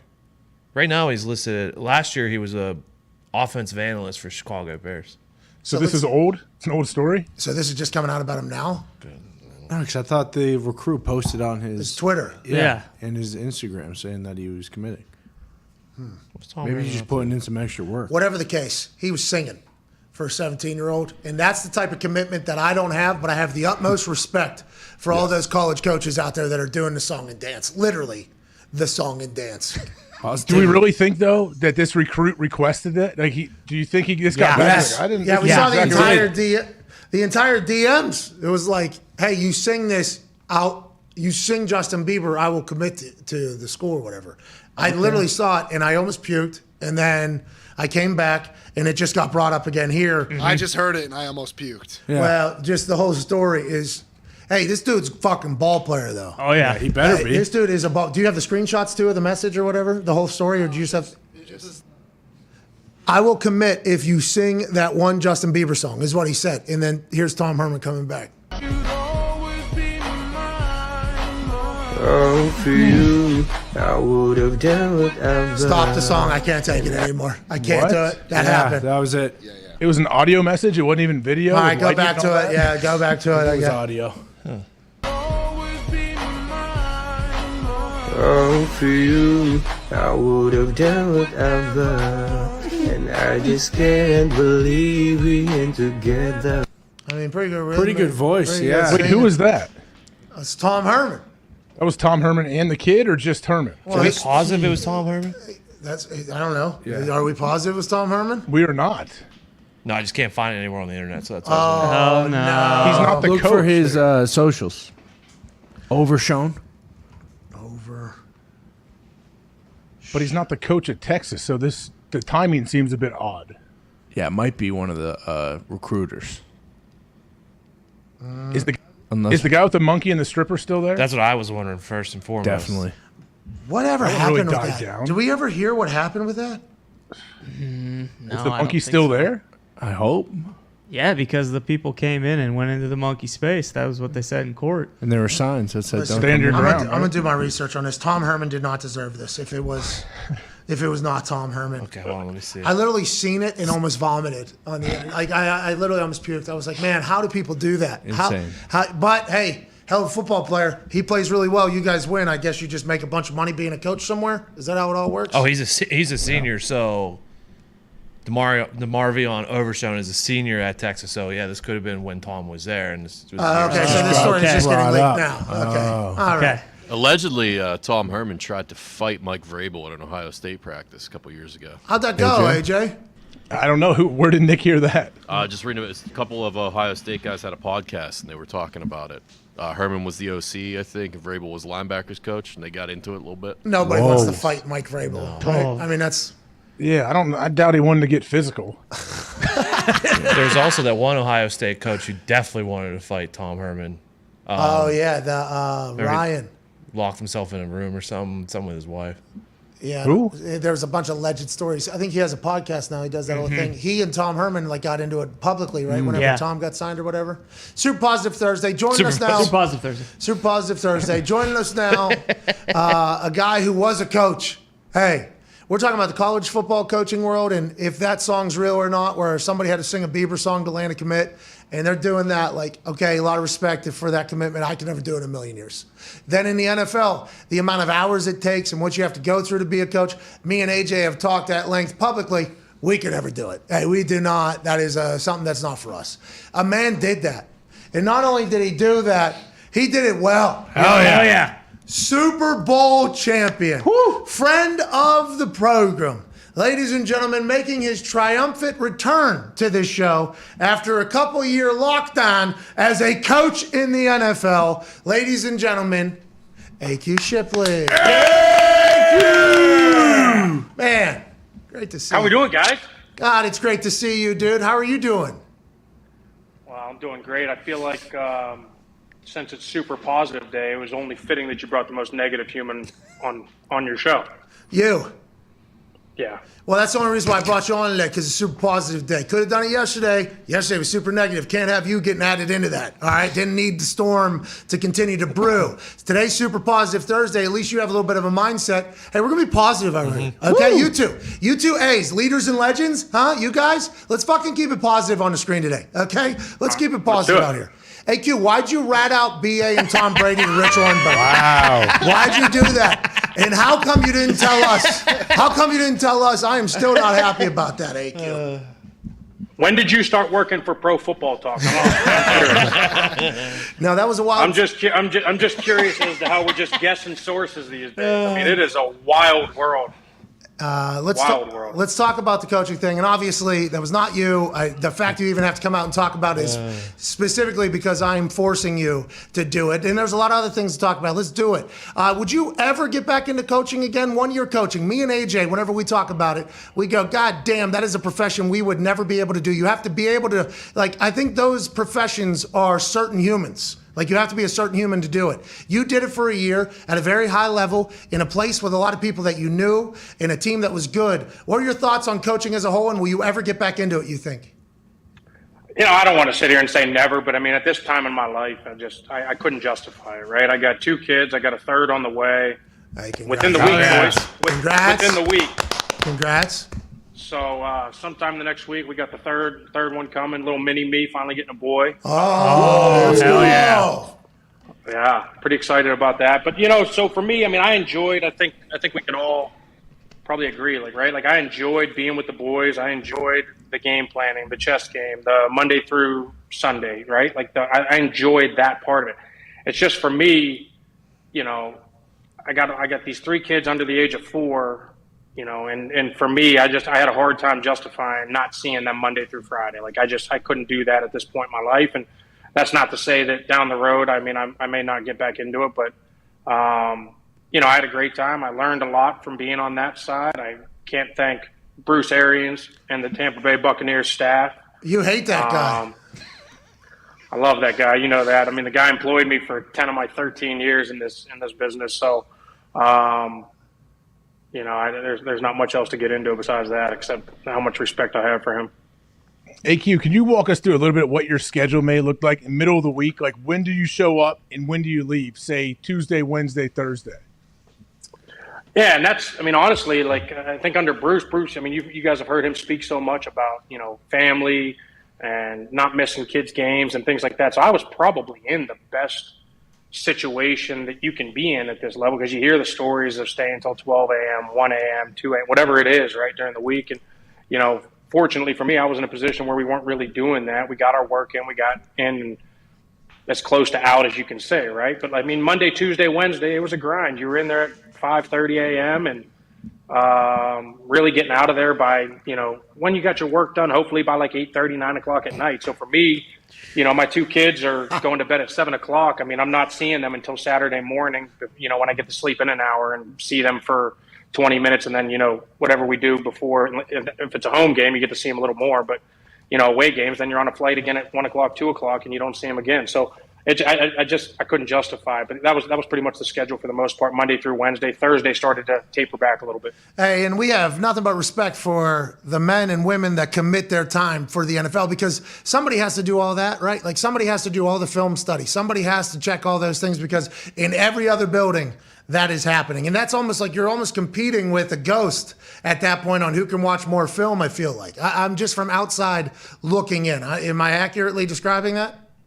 Yeah, and listen, I mean, it's your whole livelihood depends on the game plan, really, that you come up with and the amount of wins and losses. It's a results-driven business, right? So they want to turn over every stone. They want to. I mean, it gets to the point where you're sitting there and you're like, oh, we're getting ready to play Dennis Allen, and Dennis Allen coached for the Oakland Raiders back in 2011. Let's see what he did back then, and go back and watch film from 2011, right? And so you start, almost chasing ghosts, as you said, right? And you start trying to find these things, but you go back and try and do everything you can to not be surprised come Sunday. But here's the thing that is always the most interesting. AJ, Pat, right? Like, you go into every game with a game plan and you think you got it all figured out.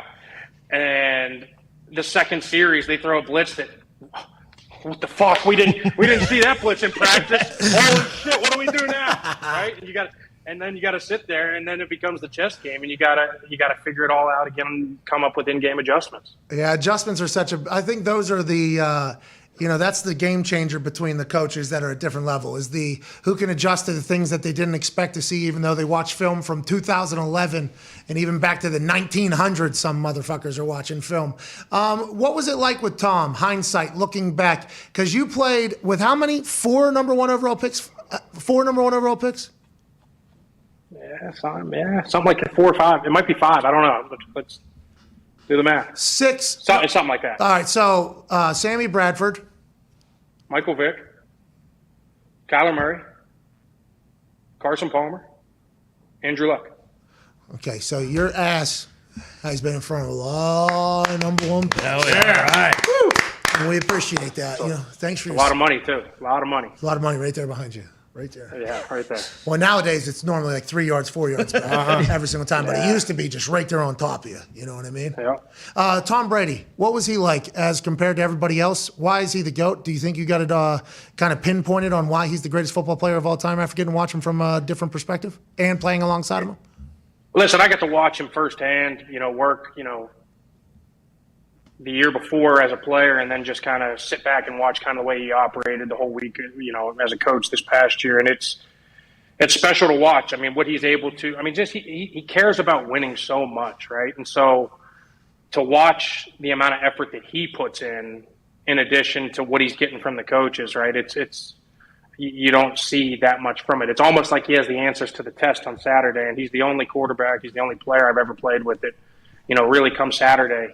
He's literally got all the answers to the test. He knows exactly what he wants to do on Sunday. He knows exactly what they're going to do on Sunday. And so really it just comes down to him executing. And right. So I think, and he'll be the first to say that, right? Like, as long as I execute the plan going into Sunday, nobody's going to beat me. Like, that's literally what it comes down to, because he literally can see everything before it's happening. And that's all in the preparation from Tuesday to Sunday. He's a human, though, yeah? Not an alien? They say he's such a good teammate. How's that happen? How do you the greatest of all time and also, the coolest guy, everybody says? Yeah, he's a phenomenal teammate. It's cool to watch because he's literally just one of the guys. He just wants to be one of the guys, right? And, it's funny you say that about all the greats, right? And bringing out the best in everybody around him. And honestly, there wasn't much difference between that team and the previous 2 years until he got there, right? So the only real difference was him, and he just brings everybody else's game up, right? So as a receiver, you love playing with him because he puts you in the right position. He puts the ball in the right position. He knows exactly what play to get into versus what blitz. He sees it coming from a mile away and puts you in the right audible check, whatever it is, right? And, in terms of the offensive line, he gets rid of the ball quick. So you sit there, you don't have to hold your block forever. So you appreciate the heck out of that. And then, everybody else, it's just everybody else around him just loves to play with him. The Gronk also. Remember, you guys were the Tampa Bay Q Gronkaneers. Gronk was a big addition. AB, Leonard Fournette. Yeah. Huge. Yeah, well, Leonard Fournette. Huge addition. Yeah, huge addition. And AB was also huge addition. Talk about Gronk. What? He's a fascinating fella, isn't he? He's like a Clydesdale who literally has the nimbility of a ninja. I say that often about him because he has toilet seats for hands. He seems to be bigger than everybody, stronger than everybody, having more fun than everybody, and he's still faster than everybody and catches fucking everything. He's like the perfect tight end. Who knows if he's going to play next year or not? I guess it's actually 50-50. But that dude is just a game changer. Huh? He's a fucking different guy. Western Pennsylvania grad. Mm-hmm. He's special. Shout out 412. Yeah, I guess had your little day 2 days ago. Shout out. Super positive Thursday 412. Shout out. Yeah, he's phenomenal though. Gronk. And he can run. He's so big. He can block. He's the best blocking tight end I've ever seen. Right, and you just watch. Never him gets talked about. Never gets talked about that. No, and it's incredible. You should have watched some of the playoff games the year we won the Super Bowl and just. You get down to the 1 or 2 yard line, and the hardest matchup, AJ, it's those tight end DN matchups when you're playing 4-3 teams, and you never had to worry about it with him. And he just, you never had to help him, you never had to send a tackle out to help him. He just one-on-one with the D end and taking him into the end zone. It was impressive as heck to watch. He can run, and Pat, you and I have spoke plenty of times. I don't know if it was ever on the show or just off the show, but just the way he practices, it's unbelievable. You see why him and Tom have had so much success because they put everything into practice throughout the week to be ready for the games. They finish every drill. They catch and run after. Sometimes you see a receiver, tight end, whatever, catch the ball and just kind of jog after the thing in practice. And okay, cool, let's just get to Sunday.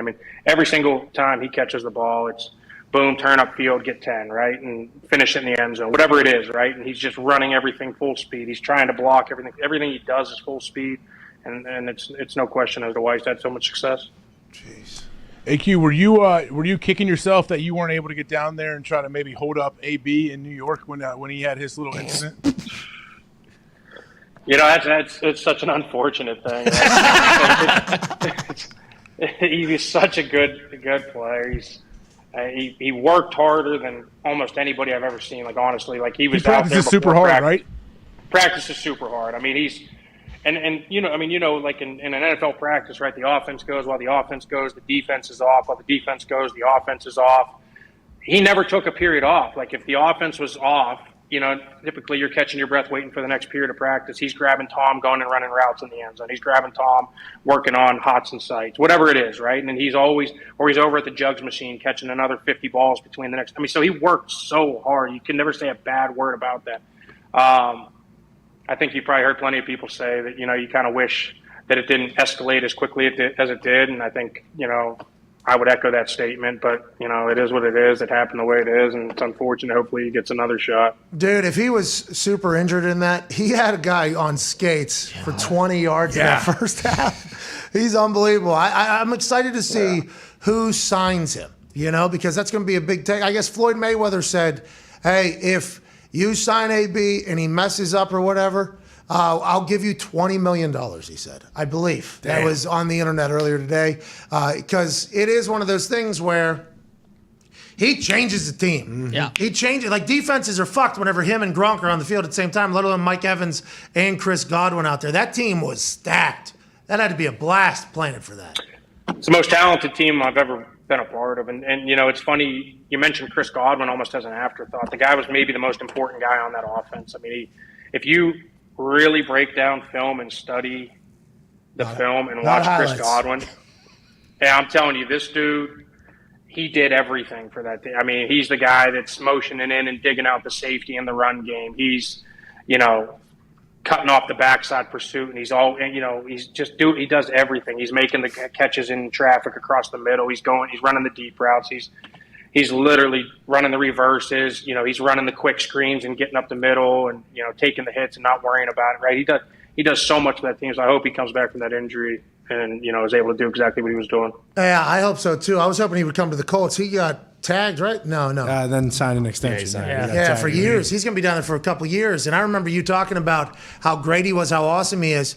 He did go to Penn State, though, which we're learning more and more about. We're learning more and more about AQ. Oh, my God. No. Oh, my God. Scumbags. Yeah, here we go. Let's talk about stories from 1978, right? Don't matter. Whoa. We're just saying, listen, we don't want to bury you for it. We're not saying you're you because of him. No. Right. We're just saying there's a couple stories. Yeah. Coming out, a little alarming. Very bad. Nebraska. We are. What else you got? What other questions? Penn State. We are. What's this all about? This is you two. You fucking OH, dude. OH. I love it. Good job, man. This is the worst. Dude. Come on. These guys hate their Positivity schools. Thursday. You guys hate your schools. What? Because you haven't won a national championship? Well, hate to bring it to you. We got JT Daniels at West Virginia. We're about to win the whole fucking thing. Neil Brown, number 8th ranked coach under the age of 45 in all college football. PJ Fleck 6, Lincoln Riley 1. That's by CBS Sports. Yin's boys going the fuck to irrelevancy. Now that West Virginia's about to get after it, boys. Hate to break it. Hey, I hear your hype crowd behind you cheering on West Virginia as if they all fucking went to West Virginia. Well, we're Positivity Thursday. Let's go. Asshole. I actually did, yeah. Yeah, he did. Nick dropped out after one semester. That is a very standard tale in West Virginia's history because a lot of people get there, lose their minds, and go, I can't do this for 4 years. West Virginia, quite an academia. The Big Ten, though, you two ever play each other? I forget if we've had this conversation or not. Did you two ever play each other? And that's two very large craniums. Yeah. Yeah, 2005 at Penn State. Kind of. Yeah, you beat us. Yeah, big win for the old Nittany Lions. How'd it go? Did you and AJ? He was whiteout. It's a big whiteout. You guys had a hell of a team, man. Oh, that's yeah, we had a good team, and Tom Bahal with the big sack fumble to end the game. Wow. Pretty good player. Good player. Yeah. Wow. Yeah, pretty good player. Do you think Penn State will ever win again, or no? It's so. I mean, listen. At the end of the day, right? College is so different than when we went to school. Dude. It is. I mean, it's. I want to stop you right there. Couple stories just came out. Tom Herman singing to a guy to get him to school. That might have been 4 years ago, not 100% sure. And we just saw a ranking thing. Stinky1730213 tweeted to an account that had a rating of a college recruit, and his NIL number was like projected worth $35,000. Like that's becoming a new scouting. Like how much somebody will cost probably to get them to your school. Like it is vastly different nowadays, if that's what you were getting to. I'm getting to everything, right? I mean, recruiting's different with social media, right? Then you got this NIL stuff. The transfer portal's a fucking nightmare. It's a fucking nightmare, in my opinion. Like, listen, at the end of the day, like, you choose it. Like, whatever happened to, like, okay, like, I don't win the starting position as a freshman. Like, hey, go work a little fucking harder and go try and win the job the next year. Or it's like, oh, I didn't get the job. Where can I go next? Like, I hate what college has become with this transfer portal, with buying, with the $6 million to get this quarterback to your school. I don't even understand how that works. And then, as a college coach, it's an absolute nightmare because then you got to sit on Twitter all day long because if you don't, you're going to lose a recruit, period, because they just want to be, So that's a no? You guys are never going to win again? Well, the problem is, right, and so, you got Alabama and Clemson and Georgia, right, and they've been at the top, and they're going to just keep continuing to get what they're going to get. So, at the end of the day, it's just going to come down to getting a couple good recruiting classes in a row and hoping to keep them there, right? At the end of the day, you got to keep your guys there with this transfer portal. That's probably harder than getting the guys at this point. You love college football, though, right? If I do recall, you're a big fan of the college football world. Yeah, I do. I mean, I think there's, I think the NFL is very corporate, right? You got businesses that are buying suites. I think, we all played in college. Like, the atmospheres are ridiculous in college compared to the NFL. Seattle, Pittsburgh, maybe a few out. Baltimore's got some good ones, right? There's some. Hell yeah. there's some good atmospheres in the NFL, but there's not 32 great atmospheres. Almost every atmosphere you play in college football is incredible, right? And, you got that, you got the alumni that you're never wavering from that. So, yeah, I enjoy the heck out of college football. Okay. Well, I hope Penn State's able to win, man, because it feels like West Virginia's an up arrow, and Ohio State and Penn State on the way down. Yikes. Be a tough call 1 year from now whenever JT Daniels, our new quarterback, fucking dominates, dude. Going to the Heisman, JT Daniels. He's going to be the guy. Next question. Go ahead, Tony. Sorry AQ, how long after Tom retired did he start trying to pluck people and coaches and stuff like that from the Tampa organization to go to Miami Dolphins? Jesus. Yeah, I don't know the answer to that. What I do know is within a week of after the season, I knew that coaching was not in my future. So I got back to Arizona and I started to look at this mountain and look at my backyard and drop my daughter off at school and think, man, this isn't a bad way to live right now. Yeah. So that's where I'm at.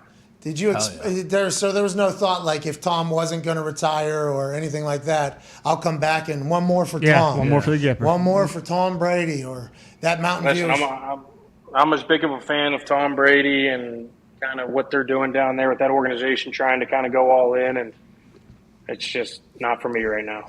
Go ahead, Ty. AQ, I'm assuming since you knew you were done that you haven't watched like any film on any of these college guys, but Tyler Linderbaum, center out of Iowa, he early in like the draft process, he was very hot to go in like maybe the top 10. But I saw last night they were saying that he can only play center in the NFL because he has short arms, like really short arms. And I know Pat always talks about that's kind of very similar body type to you. Is that just complete bullshit from people who don't know what they're talking about? Or would teams really be like, because you were very versatile, obviously. Like, is it possible that this guy can only play center and that's why teams are kind of scared of him? Yeah, sure. Is it possible? Yeah. But like at the end of the day, like who gives a shit? If you're fucking drafting a center to play center, let him play fucking center, right? Like, I don't know. It's a pretty novel idea. I think they overthink this scouting process so much.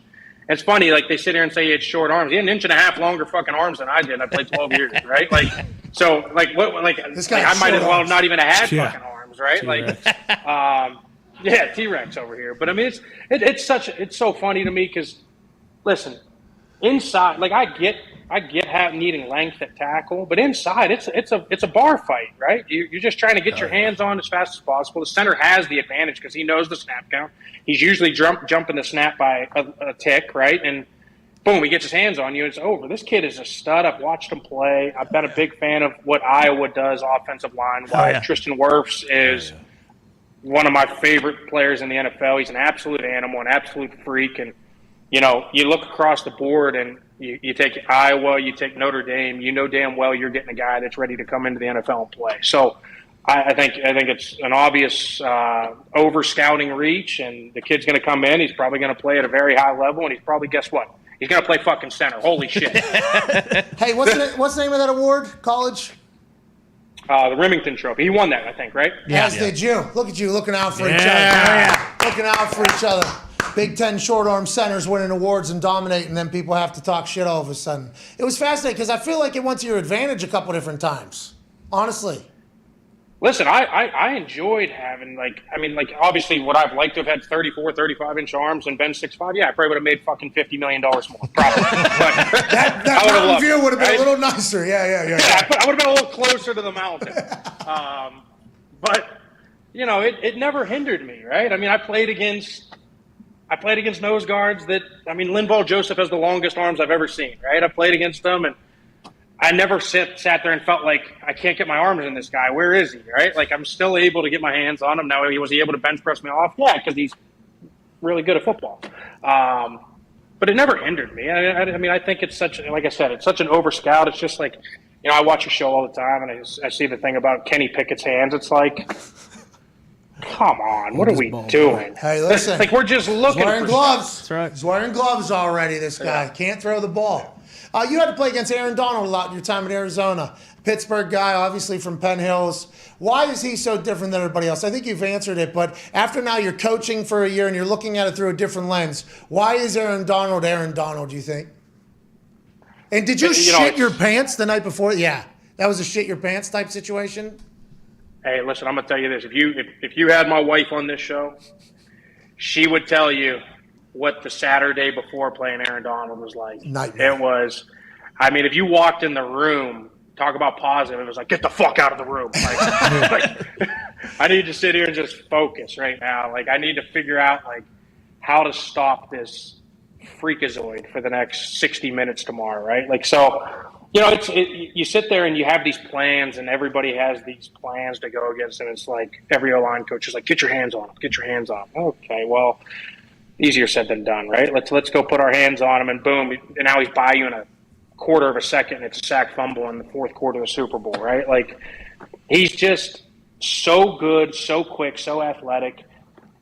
He's a DN playing inside, except the fact that he's only 6'1", so he's got the natural leverage, right? So you sit there and think you can sit on the bull rush because he's light. Well, he's 6'1", he gets underneath you, he's strong as an ox, he benches 500 pounds, he plays with knives, right? Like, he's kind of got everything going for him, but he's one of the few people, right? Like, you watch defensive linemen, if you really break down defensive linemen when they do their little kind of move to work an edge, they always kind of stop their feet and then get going again. He's the only guy I've ever seen that when he starts working edges, his feet are still moving forward. So it's a completely different animal when you watch him. And so you sit there and, he gets your hands, and now if the guy's feet are stopped and it's a normal guy, you can still kind of recover, get back, and get your hands on him. Well, he's still moving forward. So, like, unless you're moving at the same speed he is, and, oh, by the way, you're working backwards as an offensive lineman while he's working forward. So it's a nightmare. It's a nightmare matchup. He's a problem. Hey, you mentioned Tristan Wirfs coming in. He stepped in day one. It looked like he'd been there 10 years. Like, what set that dude apart? And I know it physically, like, he's the guy that was jumping out of the pool, I believe, out of the water. Yeah. Like, I think that was him. He's super athletic. Like, what set him apart? Super positive. Yeah, so he's again, you mentioned it, right? He's got some there's some things about him you just can't teach, right? You can't teach being 6'6", 6'7", 350, jumping out of a pool and running a 4.940. Like, you can't teach that, right? So he's physically gifted beyond belief, but at the end of the day, his core values and his core technique at what he was taught at Iowa put him in a position to come in and succeed, right? So then he comes in, and he's already got the technique thing. Well, now he steps right in, and he's got good technique, but he's also got the size. He's got the speed. And then it was just like, okay, you saw from like the second week of training camp, like, this kid's got great technique. He stays square. He gets his hands on people. He's not afraid. He can sit on a bull rush. He can do kind of all the things. And he's a house in the run game, right? So then, you watch him week 1, and it's like, oh, this kid's got something. You watch him week 6, you're like, oh, shit, he's still getting better. You watch him week 14, going in the playoffs, you're like, holy shit, how is this kid still getting better? And then, he just keeps getting better and better and better. And then he never shied away, right? Like, I mean, you would think, like, his very first game, he's going against Cam Jordan. I think we played New Orleans week 1 the year we went to the Super Bowl. So he's got Cam Jordan week 1, and he's just like, oh, here we go, just another day at the office. Man, those Kirk's dogs, huh? Oh, yeah. It's Iowa. What do you keep saying if they're out of Iowa, they're good? Is it a great coach over there? It's just kind of widely known? Yeah, I mean, I think Kirk's an O-line guy, right? Yeah. Like that's kind of his MO. Kirk Ferentz, Pittsburgh guy, in case you guys didn't know that. Shout out Pittsburgh again. Oh, shout out. I didn't know that. Upper St. Clair. Oh, hey, good money coming. He was naturally drawn to those colors in Iowa. Yeah. Hey, congrats to Kirk's dogs. Yeah, man. let's go. Listen to that. Just scout the Iowa guys. They got good technique. Go ahead, Connor. Yeah, Albie, you were with Tampa when they actually went to New England for Brady's return. Were you in the locker room when Tom walked in there and him and Brady had that little 20-minute exchange? And also, how much does Tom Brady hate Bruce Arians? Keep going. He does not. I refuse to keep answering this. I was not a part of it. Okay. No, I was not in there for that little locker room thing, but where I was, and I kind of always look forward to it. Just the whole whenever Tom would run on the field. I mean, I think we all think that's cool when he does the whole rundown, let's fucking go thing, right? Oh. Like, I think that's awesome, right? It So is cool. It's cool. It's cool. Super positive. You see in every stadium. I was looking forward to that one, right? So I'm out there early, and it was one of the coolest things watching the New England support and reaction to him come out. What I thought was really cool in return too, and then Matt comes out and Hoyer when they come out for New England, and they kind of gave almost a louder. So they gave the respect to Tom, but then still kind of backed their boys when they came back. It was pretty cool to watch. They were all on the same page too. Like, hey, we're support, but not. This isn't a game here. And when they came out on offense, they started booing him again. Brady, which is what they did to Vinatieri as well. Yeah. I mean, that happened to Vinny out there. Pretty as awesome. Well. Yeah. Place. AQ, we appreciate you, brother. You're the best, man. Enjoy this retirement life, I guess. Hey, it's been a blast. It's been far too long. I just felt like I know we talked about it, and there was plenty of times for me to come on. I felt like I would have said something to get me fired sometime in the last year and a half. Smart. So I felt like this was a good move, but smart. Now I'm retired. I can say whatever I want. I can bet on FanDuel. Hey, it's a good time. It's a good time, by the way, isn't it? I mean, hey, guys thinking about retirement, if you're in a state where there's sports gambling is legal, it is a blast. The golf is awesome. Okay, family time is awesome. What? The weather's awesome. The free time. Also, getting to gamble is awesome. It is a good time. Not a bad deal. Don't be crazy, obviously. AQ, we can't wait to chat with you soon, brother. Ladies and gentlemen, Super Bowl champion, AQ Shipley. All right, hour 2 wrapping up here. AQ is an absolute stud, dude. What a He's guy. awesome. How about him, man? Him getting thrown into that source thing was hilarious. I loved it. I was gassing him up, I'm like, you motherfucker, you're telling people stuff. He's like, get out of here. I don't fucking talk to anybody. I hate everybody. I'm like, all right, well, he seems like he hate us. Hour 3 will be on the other side. Can't thank you all enough. AJ, you have breaking news in hour 3? Yes. I just might, but I feel like the Iowa recruiting people on social media should cut some clips from there and say, hey, this is, if you're an O-lineman, you want to be here. I already do. He was a offensive lineman for 12 years or whatever in the NFL. 5 different number ones that he played in front of. Won a Super Bowl. Was, last year basically just scouting offensive lines. That's all he was doing. Yeah. Run games, different D lines. He just had to watch film. And for him just to be like, yeah, well, if they come from Iowa, they're going to be fucking good. He went to Penn State. Yeah. I mean, that's a pretty big deal, I think. Oh, yeah. They don't lose the, Linderbaum guy coming out and Tristan Wirfs, both Iowa guys, too. Like, they always go to – most of those, big-time guys who end up being first-round picks, they usually go to Iowa. Hey, it's a great way to win on a regular basis. Homegrown. That's right. How many games a year, though, does that win you? 8, I think. 8. Yeah, 8. Every year, no matter what. Good years get 10. Yeah, but if you have a good quarterback, right? If somehow you find a good quarterback, right, you might be able to really go. Yeah, or you can have the worst quarterback in college football and still go to the Big Ten championship. You have punter winning a game for you. Yeah. Offensive line moving and defense playing. Defense scoring 2 touchdowns a game. Team victory. Still can't win, though. There has to be something. What the hell is it? Yeah. Maybe, get a quarterback who isn't a complete sack of shit. All due respect Super to the positive Thursday. Yes. You're right. They'll be different this my year. Hawkeyes. I mean, listen, we may not go to another Big Ten championship in the next 10 years. No. When those moments come, you got to seize them. You can't get beat by 50 by Michigan. Okay, game can't be over fucking 4 minutes into the first quarter. That can't happen. I'm 1 whiskey in. Yeah. Okay, I'm supposed to be enjoying this all the way to the end. Exactly. And guess what? Now I'm blacking out. All right. Because of you. Yeah. Damn. Because of you. Figure it out, Kirk. All right, we're back in about 10. Hour 3 is going to be so good, dude. So good, dude. So good. So you should definitely be a friend. Tell a friend to come back. We answer some phone calls on the 5 Energy phone line. There's 32,000. What are you doing? Hey, we appreciate you, all right? Thanks for tuning in. Thank you. Hell yeah. Nike. We will have another hour of the show, but we Hell yeah. do suggest not watching. It'll be positive, though. We will Super see it. positive. Super positive. Super Yeah. positive. Super positive. I'm positive about that as well. Yeah. Hell yeah. I'm not just sure of it. I'm positive. Positive. Positive. He should probably go do something else, but we'll have another hour. Hell yeah. Hell And yeah. we're going. Can't wait. See you then. Bye. Yesterday was, a day that I've been waiting for my entire life, preparing for my entire life, dreaming of my entire life. Hand on the game, we are not playing the same. No, we not looking to change. Obviously, we had the Daily Show for 3 hours, about 15 minutes here. You send Josh Allen to the Colts? I would trade myself before I trade Josh Allen. Immediately following doing this show, I went to the Indianapolis Motor Speedway and filmed an episode of Peyton's Places with Peyton Manning and Jeff Saturday. Best one yet. Hey, I memorized some lines. Oh, really? I was up in the crow's nest where you wave the green flag and then the checkered flag. The ladder to get up to that thing was literally this thick.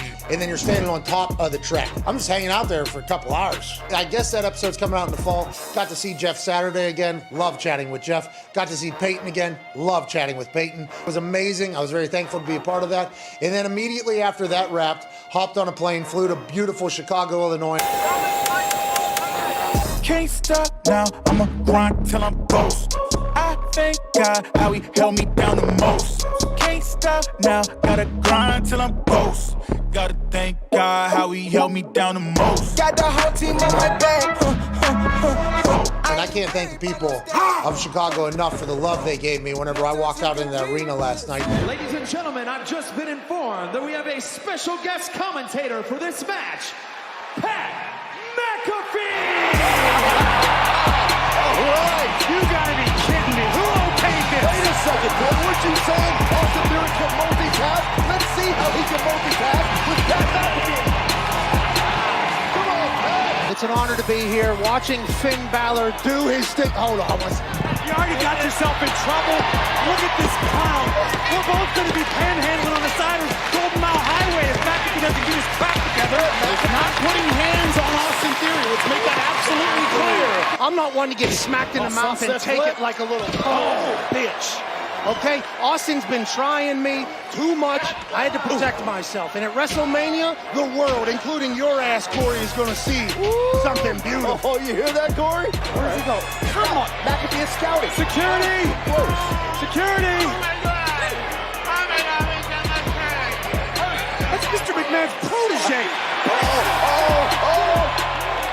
Get him, Theory. And Finn Balor taking advantage with a beautiful dropkick. Pat McAfee celebrate. Yeah! This is great. Let's go. Kick his ass, Steve. Kick his ass.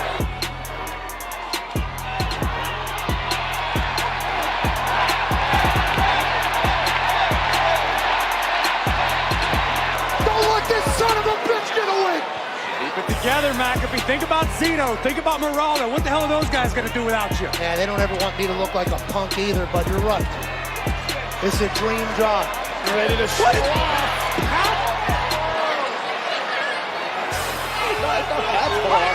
Concentrate. That's not even on this show. Look at that, Corey. Austin Theory ready to put this one away, but the distraction just enough for the cradle. Shoulders down. United States champion. United States champion. Oh, there goes the momentum of Austin Theory. Another team looking for momentum heading into WrestleMania. The Street Profits with a serious edge. WrestleMania, I'm preparing day and night, 2-a-days, 3-a-days, eating healthy, getting back into the best shape of my life so I can beat the hell out of Austin Theory. And tonight, dream come true, mission accomplished. Yesterday was one of the coolest days of all time, and I can't thank everybody enough for allowing me to live this life. It's the dumbest life of all time. I will continue to try to enjoy every single moment. I will continue to try to do my best at everything I am doing, and thank you all so fucking much for all these opportunities. What is it? Why is that thing up? Why is there a light in the sky? Is that an alien? What up, alien? My name's Pat. This is Foxy. Let's chat. This city UFO. It was a hell of a Monday, wasn't it? Show, Peyton's Places, Monday Night Raw debut. Now we're back home. Got a meeting in the morning. Back at it. Let's go. Let's go.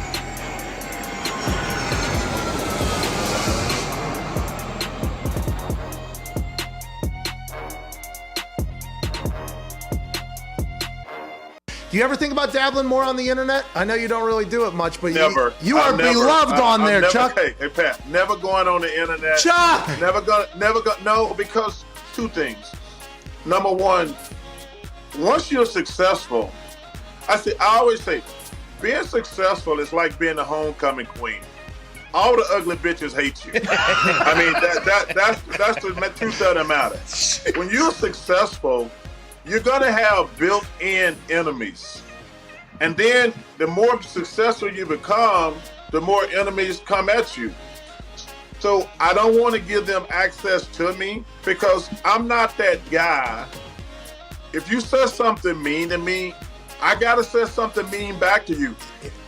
When I was younger, I used to fight all the time. I'm too old to fight now, but I can still verbalize some insult. Yes. And like, let's say if I'm out drinking, because people know I like to drink. If I'm drinking my vodka or some tequila and you insult me, there's a 100% chance I'm gonna say some shit back at you. And the problem with being famous, Pat, and I don't like calling myself famous, but it is what it is. Yeah, 21 People can say anything they want to me, and nobody gives a shit. But the first time I go crazy on their ass, I'm gonna get crushed. Yeah, you're not classy. You're not professional, obviously. Yeah, be a so gentleman. I choose not to let people have access to me in that situation. To walk into any Howl at the Moon and go, wish you was Stand from that ledge, my friend. Jumper. We could cut ties with all the lies that we've been living in. And if you do not want to see me again, I would understand. That's what I want to do at Howl at the Moon. Just slide on the knees with the guitar. Howl at the Moon is just pianos usually. No. You wouldn't get it.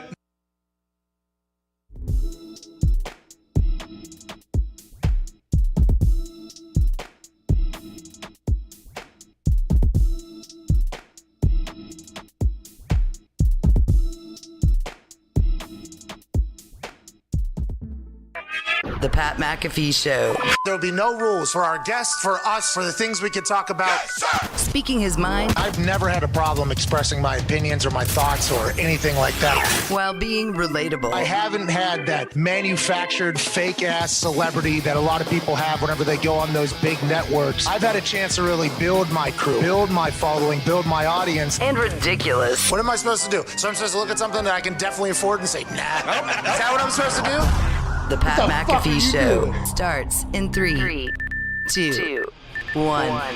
Welcome back to that show, Hour 3 on this super positive Thursday, April 14th, 2022. Shall begin right after this beat drop from Twine. Yeah. Woo! Did it come through? Yeah, why? Boom. Oh, he's here. Oh, yeah. Yeah, what the hell? I thought you were on mine for a second. I had water in my mouth, man. Oh, okay. Yeah, I understand. Stay hydrated. I've been super hydrated today as well. Feeling good, getting ready. The sun's out. It's gorgeous. Let's go ahead and live our lives. Hell yeah. Super positive Thursday. The beat drop from Twine was fantastic, as was that conversation with AQ Shipley. AJ, you guys only played each other once. Did you ever play in the NFL? No? You know, I believe we did, but it might have been preseason too when he was in Indy. Maybe, yeah. I don't know. Cardinals year? Yeah. We did. Yeah. Did you His guys Cardinals year was like 2 years ago, wasn't it? No, it was like 5. Yeah. It was He like played with 20. Kyler. Kyler came in the 4. league after me. The Carson Palmer Cardinals, not the Kyler Cardinals. Yeah, he was there for both. Yeah, probably. When they went like 11-5. How'd you guys do? Did you guys headbutt Was each he on the other? team that beat us in the playoffs with Kurt Warner? Nah, I don't think so. But he might have been on the team when Rodgers threw the Hail Mary on the last play of the game, and then in overtime, you guys got beat on the first. 15-19, he was in Arizona. What was that, Phil? Yeah, I did not play against him when he was in Arizona then. All right, facts. You just ended it right there. There we go. Lucky. All right, There we go. congratulations, you guys. Yeah, because you might have had your first documented concussion. That dude used to lead with head full time. I mean, he was the wedge for us for a bit on the kickoff return team. Backup center, swing guard or whatever, and then also the leader of the wedge. And he would just boom. And then he was fullback for a while with the Cardinals as a backup center. Then he became starting center. And then he did his entire thing. Then he goes down to Tampa, backup center, plays for them, gets a Super Bowl championship with the Colts. He was backup center, then starting center and won. Everywhere he's been like the backup center, then starter and win. That's why he was able to play for like 12 years and accrue a good amount of, he done good professionally as well. I'm very happy for that dude. That's awesome. And has he always loved Arizona and planned on staying there? So I think as soon as he moved out there, initially he wanted to hate it, I think. He was in, Philly, Baltimore, Indianapolis, back to Baltimore, then to Arizona, then somewhere, then back to Arizona. Like, he's been around a lot of places. As soon as he got to Arizona, though, he wanted to hate it, I think, because it was different. And if I do recall, it was like a week or two, and he was like, this is the best place on earth.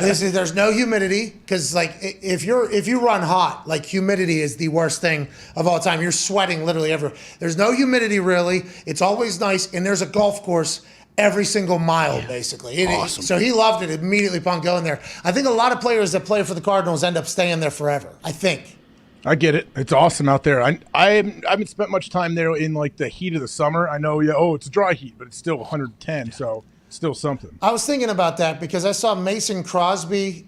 He had his event down in Texas. It was some golf event, charity event, foundation event, and shout out to him being absolute GOAT. But he's in Texas. He's from Texas, I think, and I believe he went to college at Colorado. But there's no way anybody's living in Green Bay in the offseason, huh? Like, do a lot of people stick around in Green Bay, or is that mostly I'm renting a house for 6 months or an apartment for 6 months and then leaving town? Feels like that's the case, right? Well, I mean, guys come back when the off-season program starts, but yeah, nobody's not everybody. Yeah. Well, let's go right in. Not everybody. What's up with that? There's reports that this became this. Whoa. Yeah, allegedly. Did he say that? No, just reports are saying that Aaron Rodgers is not expected to attend voluntary off-season programs, which, by the way, means he can voluntarily not go as well, which is something that always gets left absent from the conversation. But that is news because he's Aaron Rodgers and he just signed his deal. I don't believe that has anything to do with how he feels about Green Bay because of the Devontae Adams situation. Yeah, what has he said on here? Has he ever mentioned anything about the off-season program and like if he likes it or doesn't like it or he wants to be there or not? Well, I think he's talked about how that year with the COVID protocol and the ramp up being just much better usage of the time as opposed to a month and a half on and then a month off and then back into 100% go, which is how OTAs are scheduled with a summer break and then in training camp, depending upon new coach or not. So I think he has talked a bit about the ramp-up period being much smarter to have it closer as opposed to the long break. I think. Not 100% sure. Well, this is one thing that I'm just guessing here, just taking a shot. If Aaron was planning on not attending the off-season program, I'm guessing when they worked out this new contract that they may have asked him that. Like, No. hey, are you going to be here in the off-season or not? I'm sure he told him No. what? That's why Mark Murphy said the draft could get interesting because That's he could right. be so pissed off. You know? He missed phase 2 of our OTAs. How is he going to do it this year? Like, how's he going to make it work in year 19 or whatever he is? He missed the walkthrough intro to our strength and conditioning program week 1. What is this asshole even thinking about? What a dick, this guy. It was something, though. There's some teams where nobody He's helping missed. him out, though. He's helping the squad out, letting Jordan Love get more reps. Sure. Yeah, there's some people that just aren't off-season people. Like, every team has a few people. That Tom Brady's been a real, intermittent off-season guy, hasn't he? Concur, yeah. Him and BA actually had that whole standoff publicly or whatever. Would Peyton go to this stuff?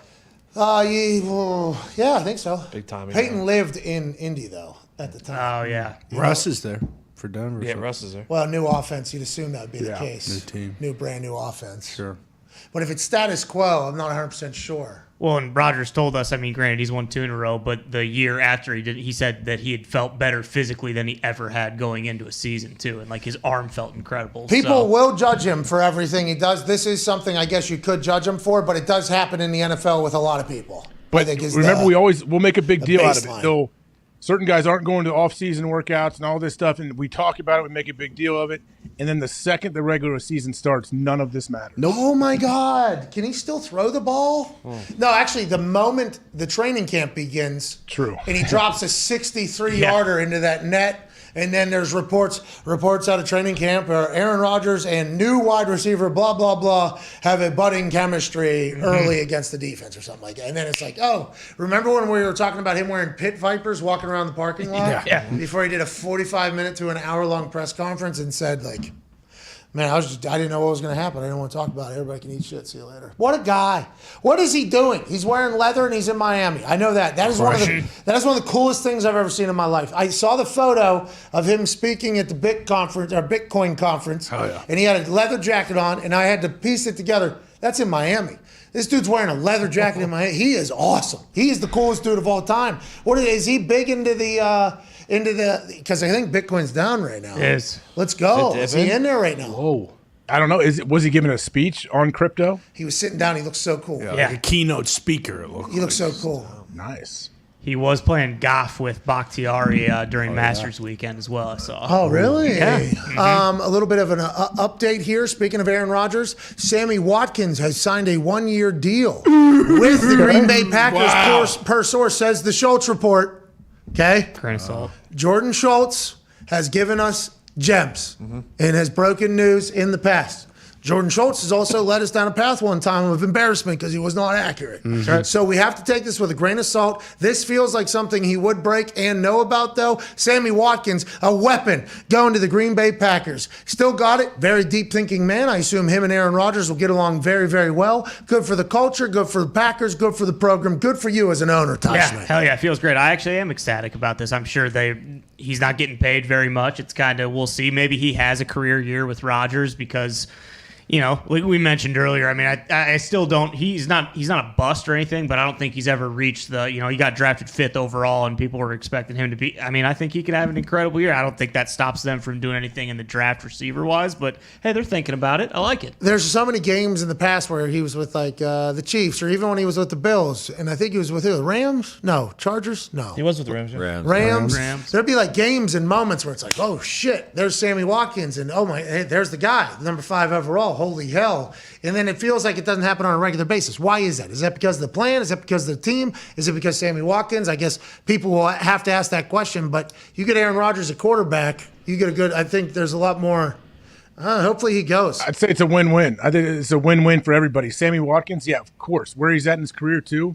Let's go to Green Bay when they're looking for weapons for Aaron Rodgers to throw to. So go in there, build a rapport early, and go have a career year and see what happens. Who are the Colts going to sign? I mean, there's a lot Gilmore. They're going to sign Gilmore. He's not playing wide receiver. Oh, trying to be positive. Sammy Watkins was going to sign before OTAs. Jarvis. I assumed this would have been Jarvis Landry. Yeah, Julio. There you go. I mean, Julio's still out there. There is, and in this draft, right? They say there's a couple guys. Yeah, there's a couple guys in the draft that everybody likes. If you're a veteran free agent, does it make more sense to wait until after the draft or try and get something done before? That's a great question. Situations are situational. If I'm a vet and it depends where I'm at in my career and who I am and my how in demand are you too? Yeah, if you could just pick and choose, I think you'd rather wait till after the draft and maybe, midway through OTAs, so you don't have to do all the terrible stuff at the beginning. You show up, it's a If celebration. you're looking for the most money, though, you're not waiting until after the draft because they have less money to work Well, that's first week of free agency is basically where all the big money's at. Remember, that's kind of what we learned. Other than Devontae Adams, I guess, getting traded and getting paid the next week or whatever. Yeah. But those first 4 days are where all the money's going, right? Yeah, right after the legal tampering period when everyone is signing right away. Boom. But if I'm still available, I think I'd rather go post-draft so I know who the team's invested in, who absolutely needs you. And I'll go, middle to late of OTAs, just if I'm picking and choosing. So when I get there, it's a celebration. We're happy to be here. Only got a week. And I get a little bit of a baptism into the day-to-day. I can see what the building's like. I get the defense or the offense, whatever I'm on. I think that would be the perfect layout for me. After draft, they need me. Sweet. They know they need me. I'm only going in there. Let's have a good time. Teach me the basics of this shit so I can take it all summer. I think that for me is perfect. I might be overselling it, but that in my eyes is how it goes. I like that. That would make me feel more comfortable too. It come in sometime like mid-May, end of May. Maybe spend 2 weeks with the team is all you need maybe to get your lay of the land. Hey, this is my locker. This is where the meetings are. Let me get the playbook. Let me digest everything. Cool. I got to meet everybody, so I'm not new when I come in the first day of camp. It's like I'm a vet already. Bam. Yeah, that would be awesome. Know how your coaches coach. Know how the meals, who eats where. You can also look at the rosters too. If you're looking at multiple different teams and you wait till after the draft, you can sit there with your agent, whoever you want, look at their rosters and be like, hey, do these guys need anybody at my position? Or do they who do they have there? What are the chances of me actually playing, and are they going to screw me for some young kid they brought in? Sammy Watkins allegedly just signed 1 year, $4 million, Tom Pelissero. So Jordan Schultz is right. Schultz. It's a 1 year, $4 million deal for Sammy Watkins with the Packers per source, says Tom Pelissero. Are any deals real? Are any deals? Oh, yes. Congrats to Sammy Watkins, by the way. Yeah, Is it boy, 4 Sammy. million? We don't know. We have no idea until it comes out.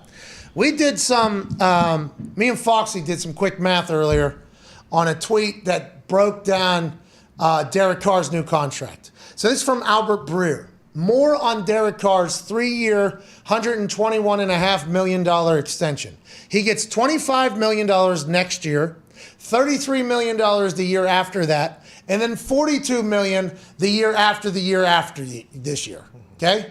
The $33 million for 23 is not guaranteed right now, but it becomes guaranteed 3 days after next year's Super Bowl. On top of that, $7.5 million from the 24 year, also guaranteed upon the third day after next year's Super Bowl. He's getting $7.5 million to sign. So if we do some math here, it's a $32.5 million deal for 1 year that the team gets to cut him immediately after this season if they want to, or probably renegotiate that for a 5-year deal, long-term deal. So this is a 1-year, $32.5 million deal if we really want to call it what it is. And then there's like a revisit 2 days after the Super Bowl or 1 day after the Super Bowl. And for that, congratulations to Derek Carr, because allegedly he said, I'm either golfing, I'm either playing golf or I'm playing for the Raiders. He's getting $32.5 million to try it out with a new coach, a new system, a brand new team that they're investing in. I think this is a good deal for Derek Carr, even though it's nowhere near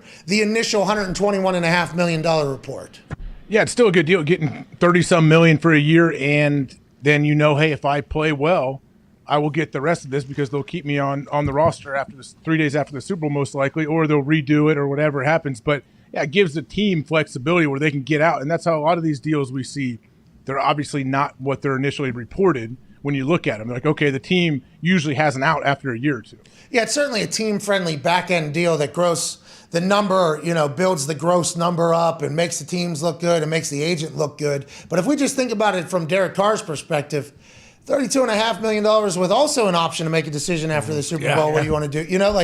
I think good deal. You're right. This is a win-win for both, I feel like, the team and Derek. Honestly, I do, unless Derek thought he was going to get a 5-year deal with a brand new head coach and a new GM, which there's no way that's what he expected. And if his mindset was actually I'm cool with retiring. I've had a hell of a run. I'm cool with retiring. He gets another $32.5 million for a 1-year deal to see if he even wants to play in a Josh McDaniels system. I think it was when we heard the initial number, we were like, holy shit, good for Derek Carr. Then we heard the initial breakdowns of it, and we're like, oh, it sounds like a terrible deal for Derek Carr, a good deal. And then as it's continuing to roll, it's like a roller coaster of whether or not I think it's a good deal or not. I think it's a good deal. I've landed on, I think it's a great deal for Derek Carr to get $32.5 million to play quarterback for 1 year, basically. Yeah, for sure. Don't you think part of him probably thinks hey, there's a good chance I have Devontae. I have probably the best offense I've had since I came to the NFL. I might have a career year this next year, and then we'll see where I'm at after that. Yeah, and it's whether it's 33 or 42 for the next 2 years after that, or if they renegotiate it, give me a big signing bonus up front, and I am the quarterback for the next 4 years for them. I mean,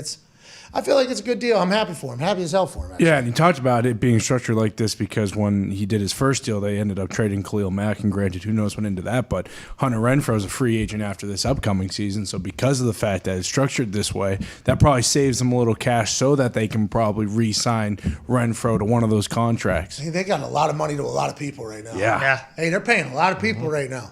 Chandler Jones? Crosby? What? Devontae, both those guys come off the edge. Waller's probably going to need a new contract. What? You're saying those two guys coming off the edge are going to be a problem, huh? Yeah, I would every once in a while I'd stand him up and walk him in the A gaps and let him stand up in a 2-point and see work little games with the center and the guard. Oh, you're talking about double barrel down there. I mean, they do it. Usually it's inside backers that stand up there, but you can move those dudes all over. They're so athletic and powerful, they can do it all. Imagine AQ Shipley. He just said, in the middle there, it's a bar fight, basically. Yeah. And then he's down there looking, what are you two massive fuckers doing in here? What are you two doing? And if they do run that, what's the word you hate? Exotic. If they do run those exotics too, with them kind of moving around. Those exotics. AJ. The exotics, dude. Those will get everybody confused. I don't hate that. No, yeah, you did. Remember? Oh, yeah. Despised it. As you say, or they say, they ran some exotics. Yeah, you hated that. You hate the way it's described. You said it. No, I don't. There's other terms you've used that I have not liked as much as others, but I don't know if that's one of them.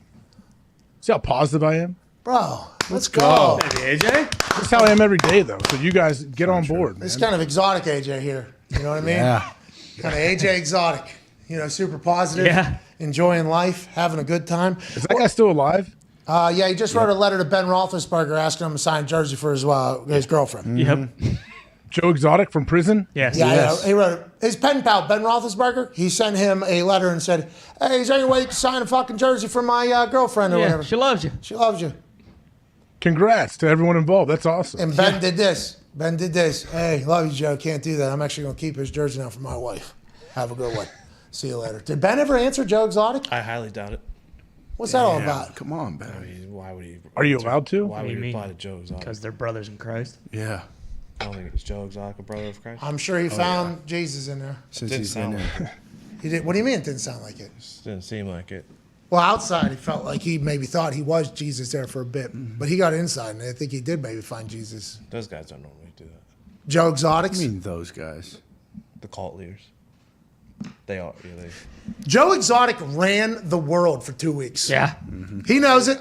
He got a little arrogant. You know? Yeah. Was that like right when the lockdown happened? Yeah, the first weekend was Joe Exotic. Remember, we were like, okay, cool. This is what will happen now. We have Tiger King for a week, and then somebody will drop something else next Last week. Dance. And then something will happen the next week, and then something will happen the next week. And then guess what? That did not happen because some of those weeks did not show up for us. Like they did drop some stuff, but those were trash. There was some of that. Then all of a sudden, Danbury Trashers come in. Yes. Oh, yeah. It's like, oh my God, this is awesome. Shout out to the Galante family, by the way. They saved us. It was like one of those ways. Then the Young Rock came and saved us. Then later on, That's Yeah. exactly. Uh-huh. Hey, the other night, genius, by the way. Genius stuff the other night.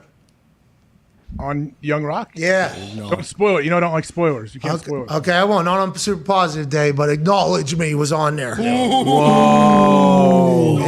And then there was a little bit of a teaser in there. Whoa. Was Coach O? Is Coach O involved? Not in it. They've cut Coach O's character here in season 2. What the heck? Yeah, I don't know what's They going on. could get the real Coach O now. What do you mean? Ooh, acting. He's not debut. coaching. He can come act. I think he was always available for that show. I think he would have always done the show if he He did was. act in it though, in the season finale. I Yeah, he believe. was on a screen. He said, "I Yeah. love you. Yeah. I'm proud of you." That's awesome. He's giving speeches over there to the Notre Dame crew. He just put out a tweet. Actually, he said he tweeted out that team is so. Am I allowed to report this? What? Whoa. Is it a tweet? Wait. Hold the phone. It's a text.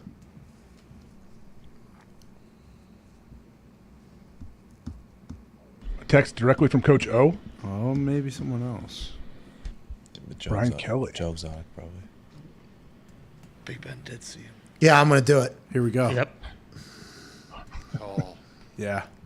I mean, it better be good. I think, yeah. I think we have an idea. I mean, there's a little fucking sarcasm coming back. I mean, you know, when I just asked, am I allowed to? Who are you asking? Just hold on, okay? Aaron Rodgers has told sources who have told me. Talked to Sammy Watkins last night. Excited about the signing. Can't wait to get to work with Sammy. Woo!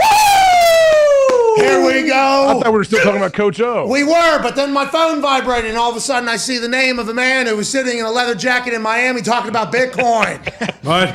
And I go, oh shit, he knows we're live right now. Probably watching, actually, since we are. Hey, good to see you, dude. Hope you're good, man. Leather jacket in Miami, awesome. I mean, hilarious and awesome. Follow up, he's pumped about Sammy Watkins. I'm going to assume, just from what I've heard about Sammy Watkins from some of the interviews he's done, I've never met him personally, deep thinker. Okay, deep thinker is okay, has a very open mind with chit-chatting about things. Him and Aaron might get along perfectly. This might be exactly what Sammy Watkins needs and wants, and I think Aaron Rodgers feels the exact same way, especially in the situation they're in with Devontae departing. Yeah, I mean, I wouldn't have expected Aaron to respond any differently. I'm sure, and as you say, I don't know Sammy personally. I've heard a lot of great things as well, and I think the dude can play. So, like I said earlier in the show, this is a win-win. and it adds another tool to the tool belt, as one of my coaches used to say. That's absolutely right. Another shot in the bag for Aaron Rodgers. Sammy Watkins is a talented one. And he wouldn't say anything different, right? Like he wouldn't say anything different, but he also went out of his way to text me, right? To say that? Yeah, for sure. Like I feel like that is something like, hey, I would like this to be known. Because he could have just, like he does with everything else, and basically just gone radio silent and just been like, why is everybody putting words in my fucking mouth? I'm just chilling. That's why I had to ask him, like, hey, am I allowed? You just text me out of nowhere. I'm like, am I allowed? Yes, he's very excited about We it. asked him why he's not going to be at minicamp. Yeah. That's not the news I thought you were going to break. What do you think I was going to bet? Me and Connor thought that you were breaking a certain corner in Indianapolis. Yes. Did that happen? No, that's what I thought. Ballard texted you. Oh boy. But that's a week. Because, Yeah, that was our assumption.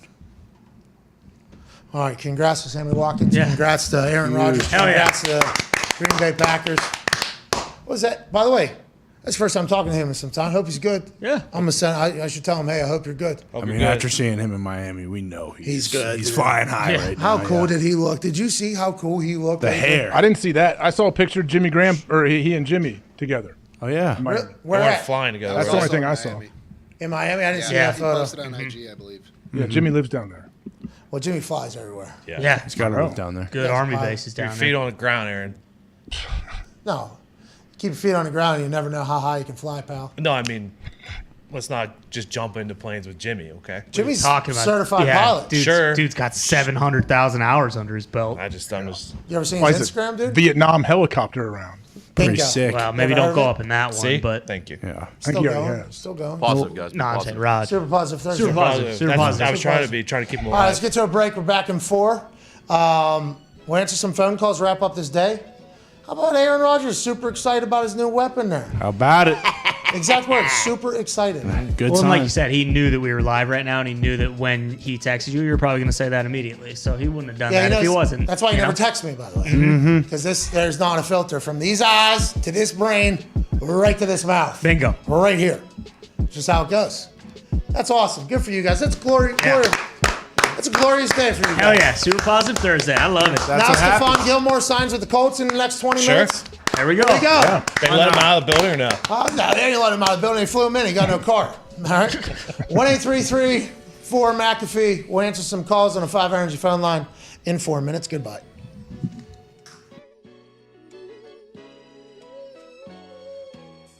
Why is football the greatest sport on earth? And do you think football is the greatest sport on earth? And why do you like football? That's a really deep question there, Pat. I know. I think I'd get a good answer out of you, though. Like, I think you'd be able to talk about it in a way that I think a lot of people haven't, because you've been at the pinnacle of it for so damn long and inside of it, and your brain is a pretty fantastic one. We've learned here over the last few weeks, obviously. Last few weeks, that's it. That's all the time we've learned that. I think it's the greatest sport in the world for one main reason. It is a true team sport where it is damn near impossible for one person to dominate an entire game. If you look at other team sports, basketball with 5 guys on the court, I think you've seen multiple players over the years. Maybe one player, maybe 1 or 2 players on a squad be able to dominate and win championships. Baseball, you can have a dominant pitcher and win championships. Soccer, you can have a dominant forward and or goalie.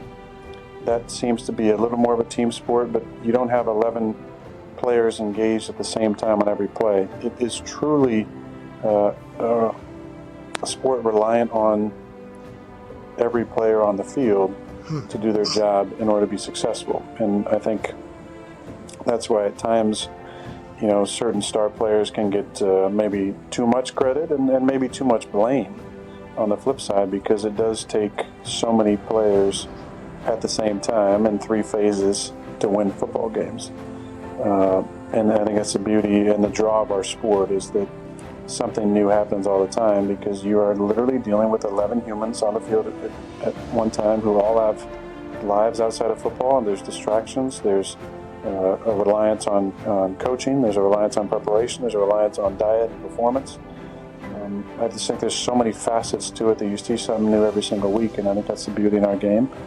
When it comes to the love that I have for it, it's rooted, and I think like any player who's played for a long time, the love is not just about our sport, it's about competition. And I think there's nothing in the world for me that fills that need and that hole I have, like competition. I think players who played for a long time at a high level, you have that need to be satiated competitively, and it's a love of going out there and going against guys and being in an environment where you know that nothing is guaranteed. And that's why I, at times, I've taken umbrage to people saying that it's easy, because it's not easy. It's never easy. And I think that's the beauty in our game, is that you see things new every single week. It's never easy. And your only thing you're guaranteed is the ability to compete. I love that aspect of it. I love competing. I love going out there and harnessing the fear of failure, where I think so many people who maybe don't love football as much, the root of that is a deep fear of failure, that you might go out there and your best might not be good enough, and that's not okay with you.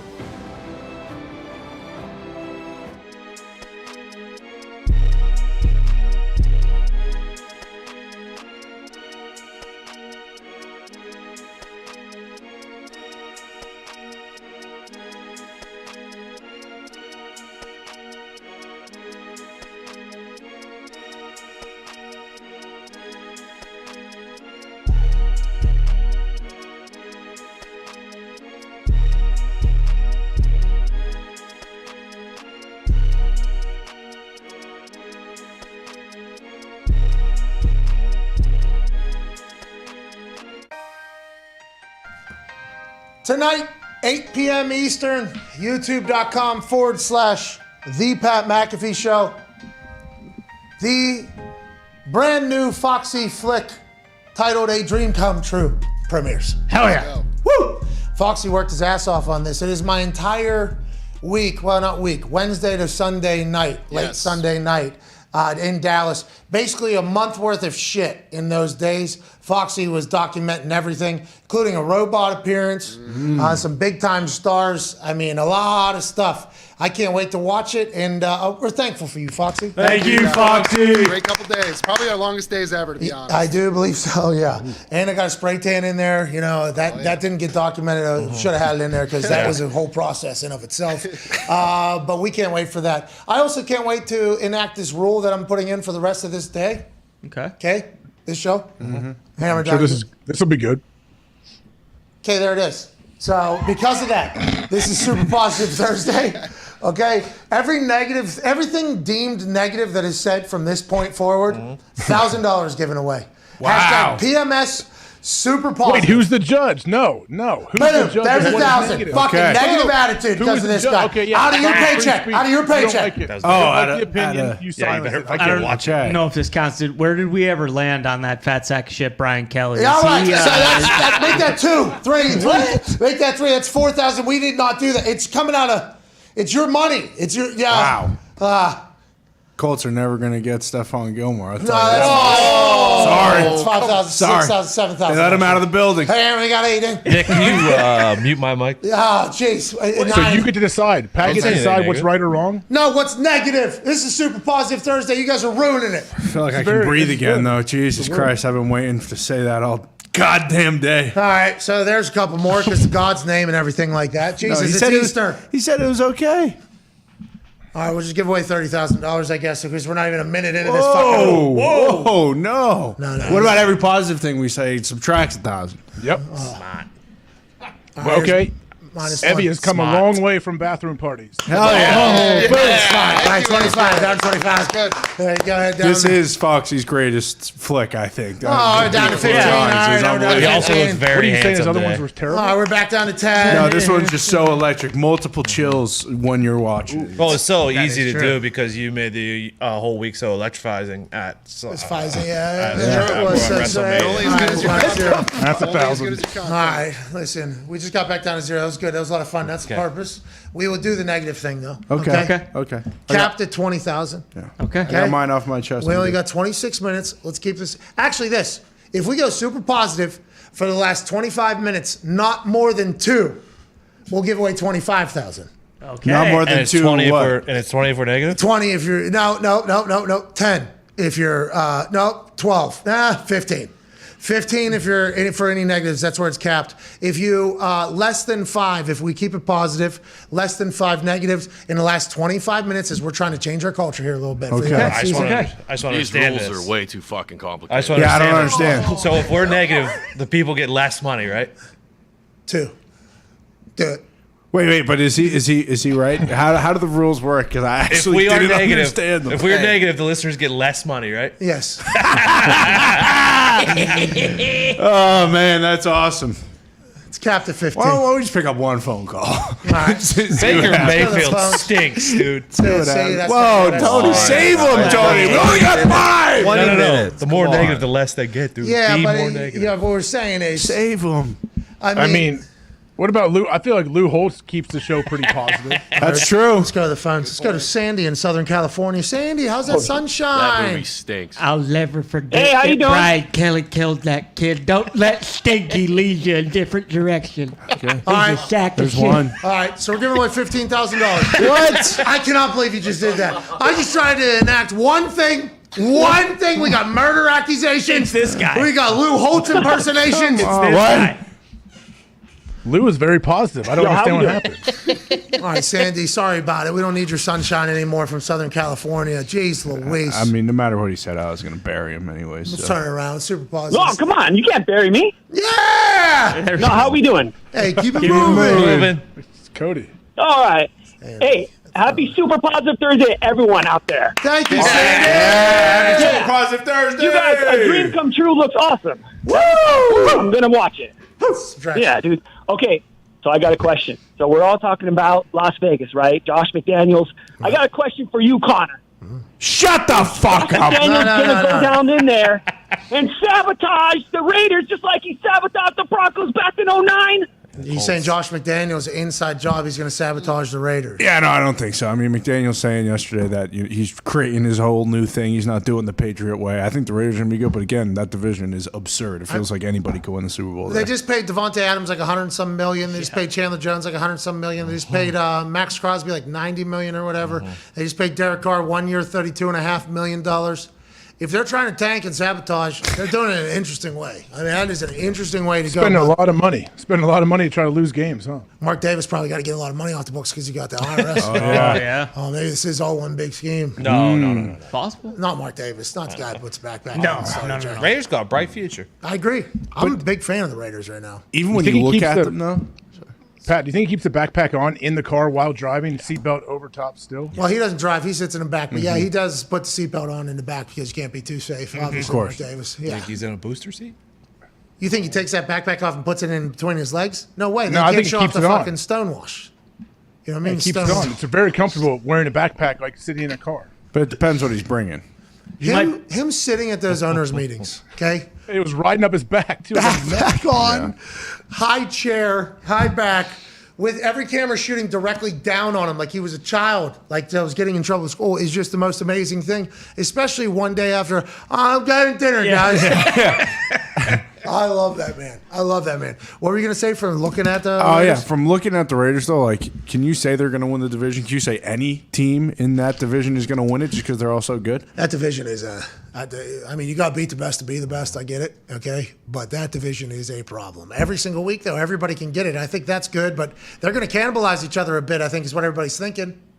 Maybe, or it will raise their level of play because who they play the most.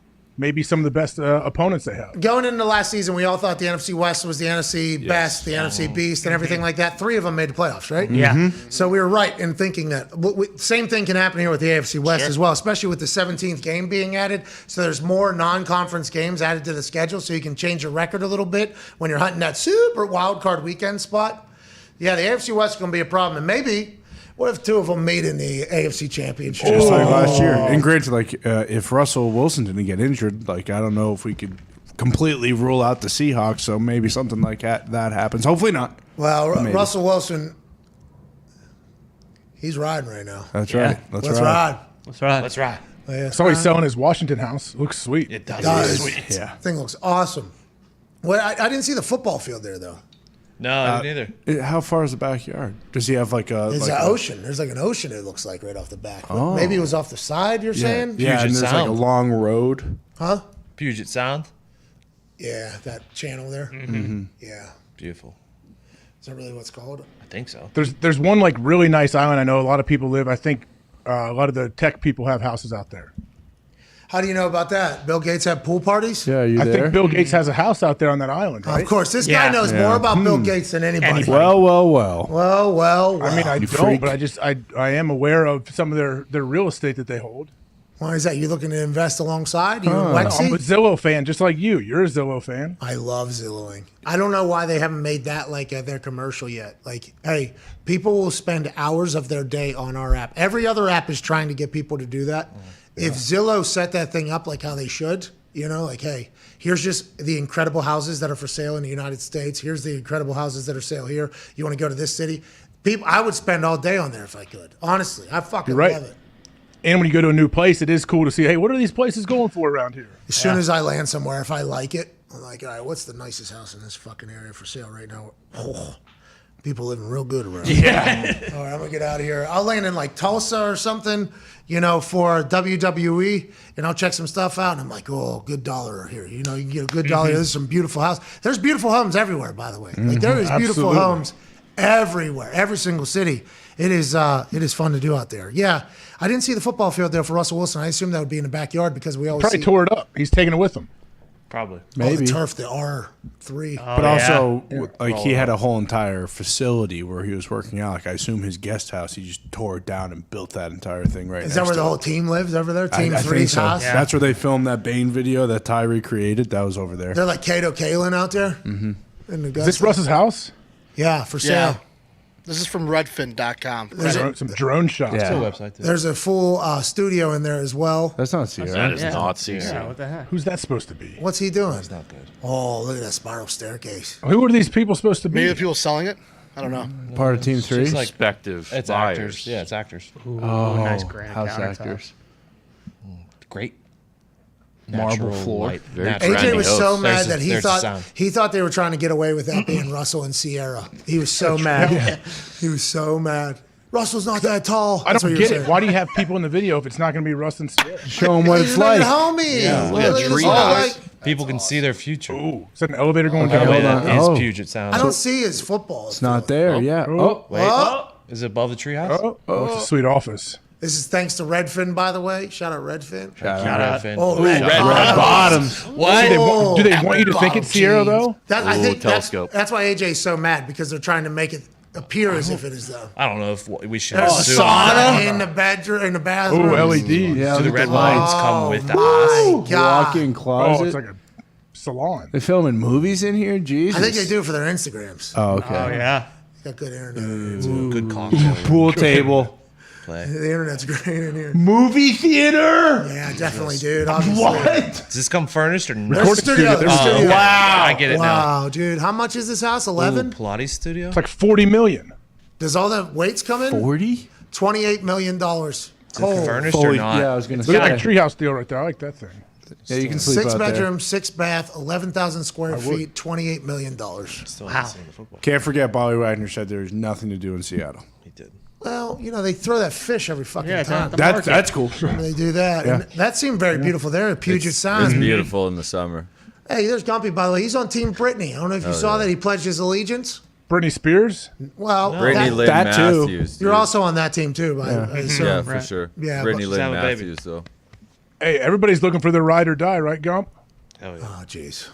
What is he talking about? He's talking about, I think. No, I'm serious. Everyone just wants their ride or die, and she seems to be that way for Pat. I agree. Oh. Hey, we're all on Team Brittany over here, by the way. That's right. It's Patrick, by the way.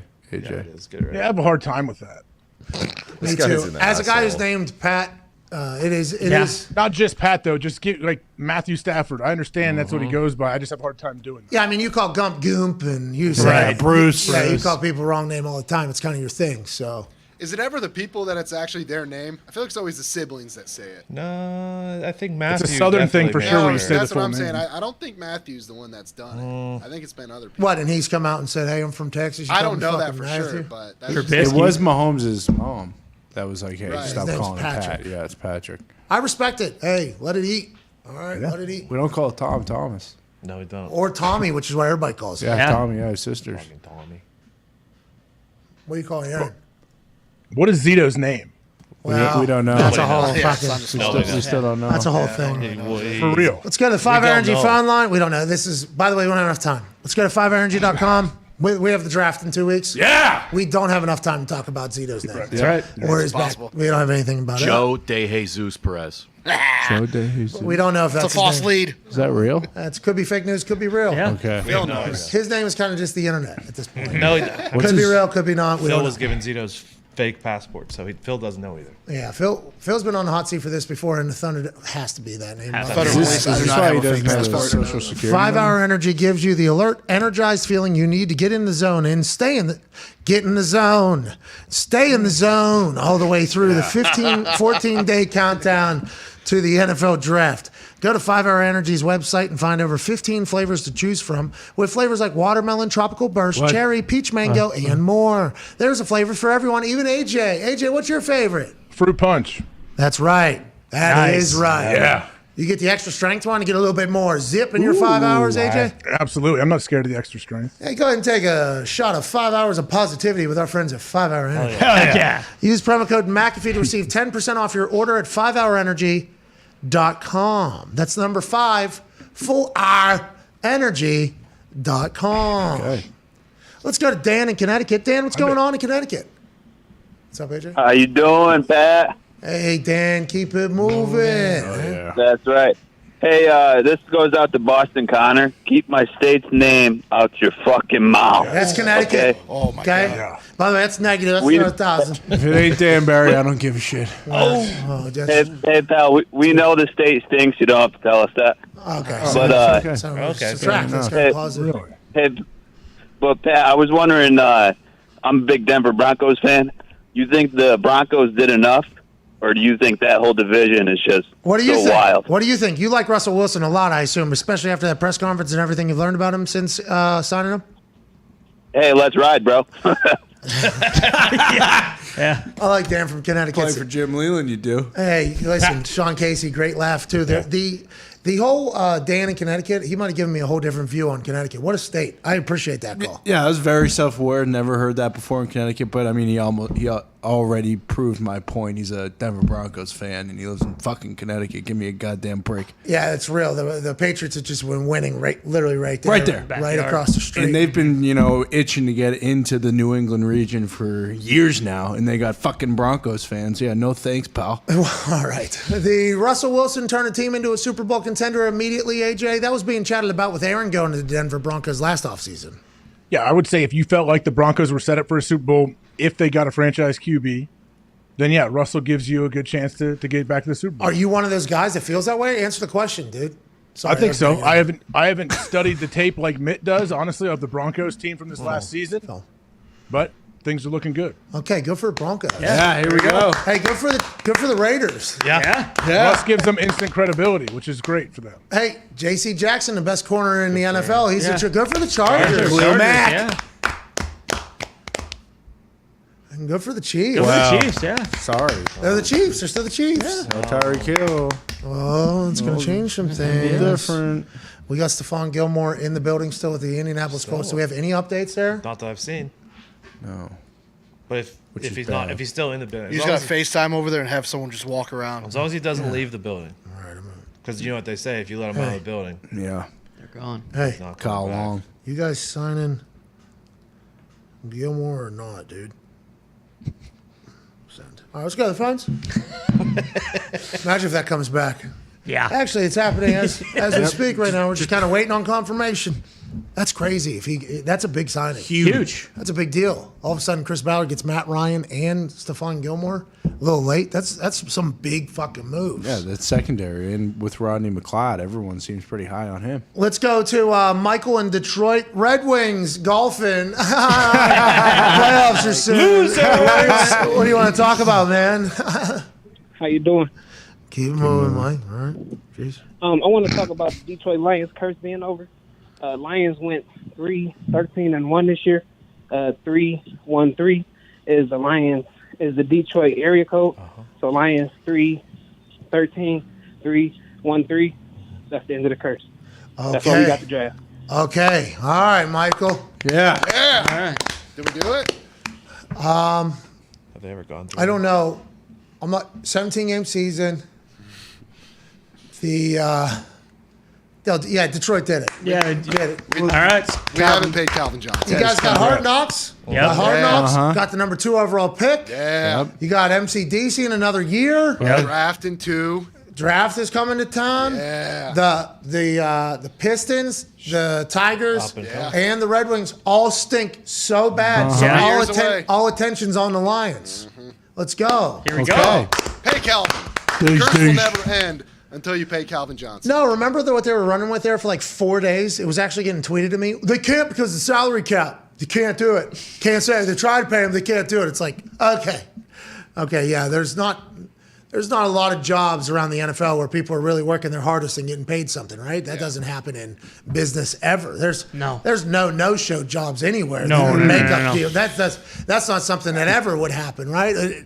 Because you got salary cap. Fuck, can't do it. And also, it's only like $1.5 million. And you guys will. We can eat that for a year. I think we'll be okay. Yeah. I think we'll be okay. But I don't think. I think it's all bullshit. Though, Yeah. is what Yeah, I'm saying. I know, I don't think it's a. Yeah, we solved this problem. Sheila Ford Hamp is a cheapskate. That's the problem. No, it was her parents, right? Yes, exactly. Yeah. People above. Falls on her now, though. No, that's negative, by the way. God damn it. Where are we? We're like 10. Negative 500. The fans actually owe us $500 now. Because of how positive you guys have Because been? of how negative we dropped it all the way down to negative 500. No. The positive was the negative. The negative was the positive. Oh, so if we're positive, they pay us. No, you guys aren't getting paid ever in this. My brain hurts. I It's because you got that sunburn, man. You went golfing. You should have put lotion on. Seriously. That's what you gotta do. Foxy should start a GoFundMe, and then him and all the bums in Detroit can put their pennies together, and they can just pay Calvin themselves. All right, so we're giving away $15,000 because you guys just couldn't help yourselves. That's not a bad that was maybe idea, the though. most toxic 30 minutes we've ever had, by the way. That's unbelievable, you guys. It's not a bad It's your idea. fault, too. Yeah, it's AJ's fault. I've been very positive. You know that. No. No, you can't just say that. Who wins, Detroit bums or LA bums? Oh, Detroit bums. Yeah, the winner. Yeah. Gritty. Yeah. Gritty. You got to be gritty. Yeah. But LA bums do have the high ground because they build those like 3-story cardboard houses. Well, no, and they have the RVs up on the bridges. Yeah. Shit. They might have a little bit more But still, steam in them. the grit. I think the boots on the ground, going to be the Detroit bums. Oh, yeah. But there's going to be some high level shit coming from the LA bums. They're pooping on each other. Literally. Yeah. All right. Let's go. I think I was positive, by the way. It was positive. It was. Yeah, very. You highlighted the pros of each city's. I put over both bum communities. Bingo. Yeah. The Indiana bum community seems to be dwindling a little bit, doesn't it? I mean, Yeah. Wait Well, I till thought- summer. I thought they shipped them out of town. What about downtown crews? Is there still bums down here? There's still poop on the sidewalks. Even the bums are bored living here. hey, listen, Jesus. I could see that with the weather, man. This weather, it's really made me look. I love being here. I'm very lucky to be, welcomed in the Hoosier community. We all are. We really enjoy it. If this is how weather's going to be, though, going forward, I'm not sure these old allergies could take much more. Sick of it. This is my first year with allergies. I feel like I'm bumping into the transfer portal. People have been dealing with this their whole lives. I had one spring, almost winter here, whatever the fuck we're in, and I'm not doing this again. Well, here's the thing: if you go somewhere nice, there's allergies all year long because there's always flowers and No, not in the desert.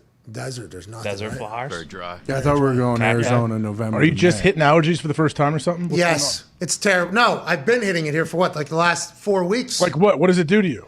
I don't know. I just feel like I always got Congested. just always got okay. shit. You're on microdose. I It's don't okay. like You're it. going to live, aren't you? Yeah, I mean, I'm going to survive it, but Quality of life. living. Yeah. Yeah. What about? Did you have a little stuffy nose every once in a while?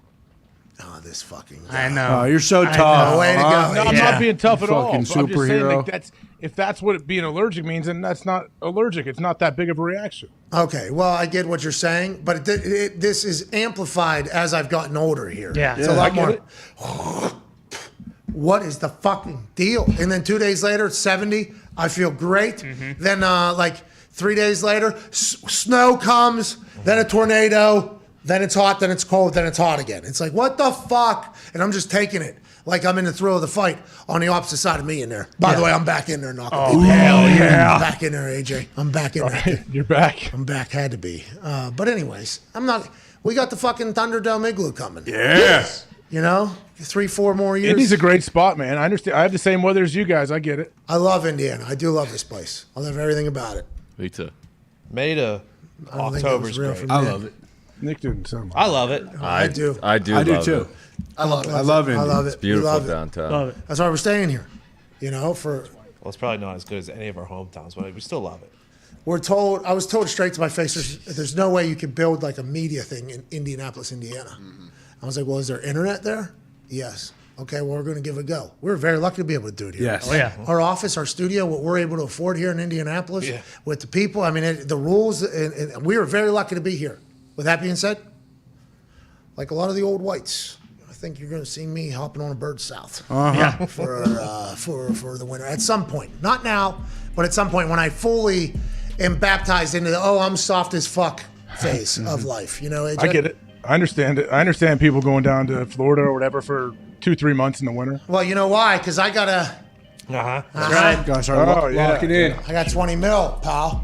Okay. Hell yeah. It's an investment. Is that in escrow yet? You know it's not. Come on. What's your deal? Do you, he might not have it. I'm starting to think that he's doesn't have it. Hashtag PMS super positive. Okay, just hashtag PMS super positive. Okay. Say something nice to somebody, put your cash tag in there, and take a screenshot right now. Hey. Boom. You'll be entered in to win $25,000 because of how negative everybody was on the show. What? Chris Butler says that.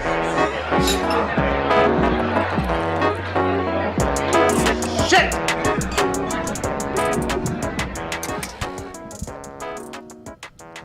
Welcome to PMS After Hours. I think I got it in there. Oh yeah. So we're giving away 25 grand just because it is the first time we are celebrating this Super Positive Thursday. The Super Positive holiday might drop on a Wednesday sometime. Oh, I thought it was just every April 15th or 14th. No, it is not date. It is not date Okay. oriented. Once a week at least, since you guys are so negative all the time. Well, I was. All right, go. Yeah. real mighty of you. Yeah. You know, but you should take some of the credit, Gump, because behind the scenes is where all the magic takes place. You know, you go to a restaurant, the people you don't see that are cooking the meal are the people that really, are the ones that deserve the tips and everything like that. that's Not right. that everybody else doesn't, but the people you don't see, the heroes behind the scenes Hell at yeah. these things. And in this particular restaurant, this toxic, negative restaurant, a lot of the meals, are being at least seasoned by a sous chef. Oh, yeah. Or maybe even cooked all together Sure.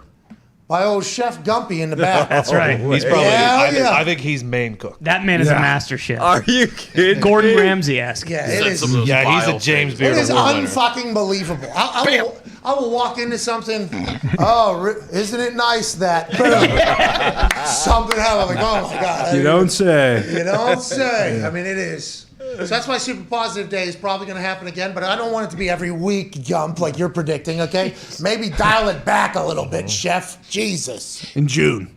It's actually impressive where Gumpy's brain will go to sometimes. Yes. Like, I can't believe it sometimes. You get a startle pop, not because of what he said, but because how did that even become? It's impressive. But then Gump looks at you. He presents this theory, and then he looks at you like you're an idiot. Come on, Paul. What do you mean? Think about it, Paul. What was that? Yeah. What was that? What did you say? What do you mean? 15 years of pain inhalation, my friends. Well, then also, if he really likes it, tell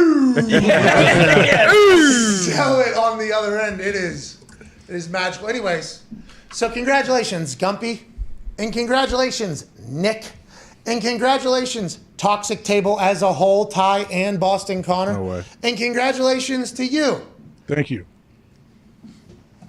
on creating a holiday that we will use whenever it feels as if we're getting a little bit too negative. Okay. Because we're supposed to bring positivity to people. You remember?